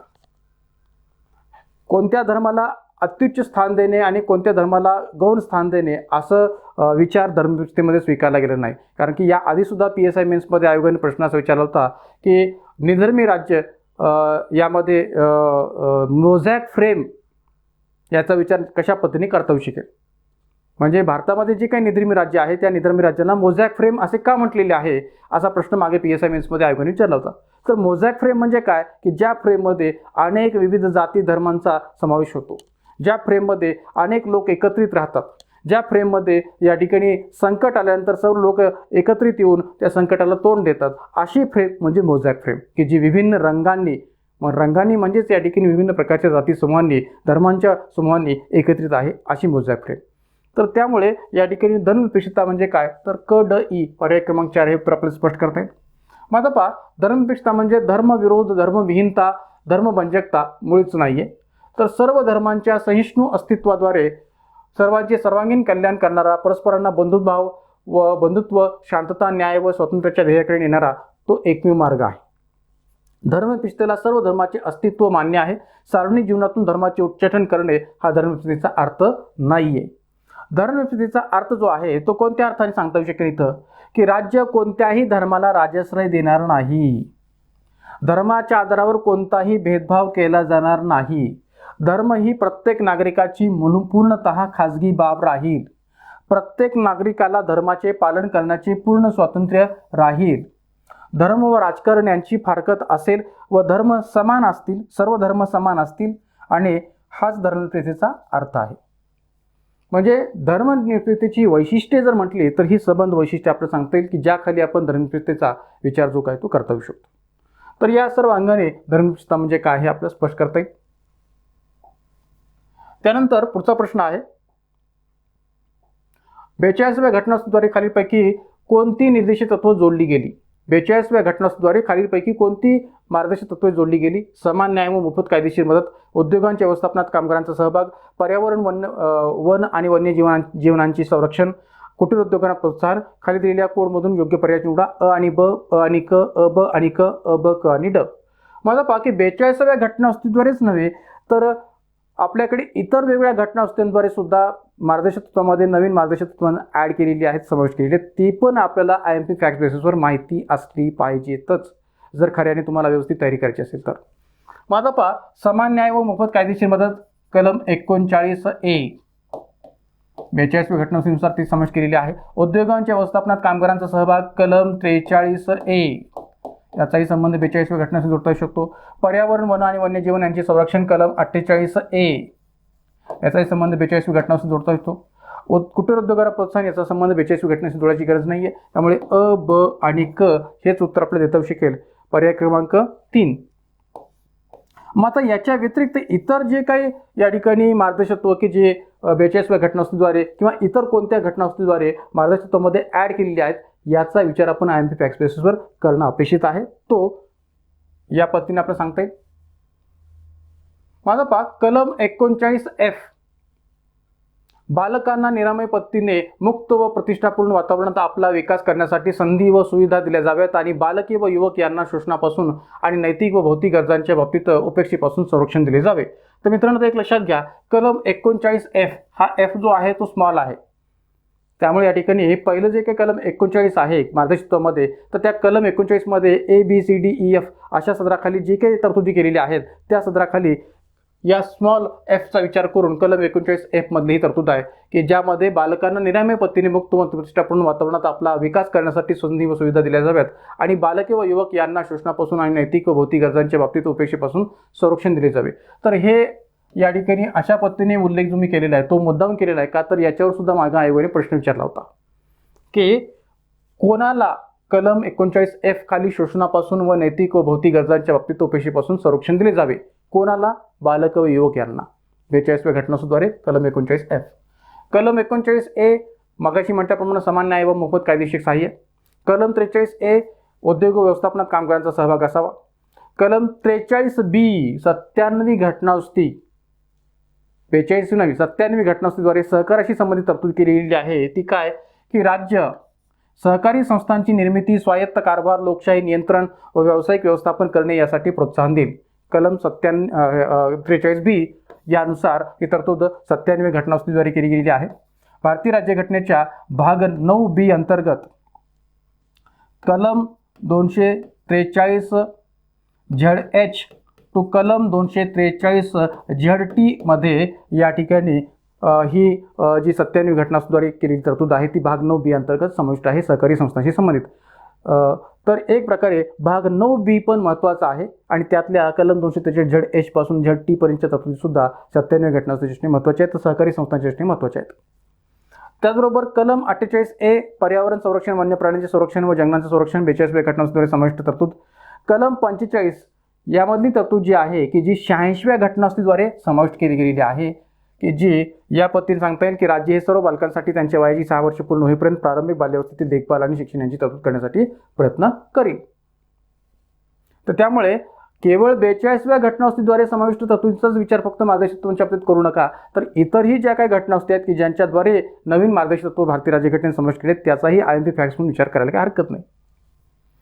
मित्रांनो, पुढे जाण्याच्या आधी पुन्हा एक छोटासा ब्रेक घेऊया आणि आपल्या या बॅचेसविषयी थोडक्यात माहिती घेऊया.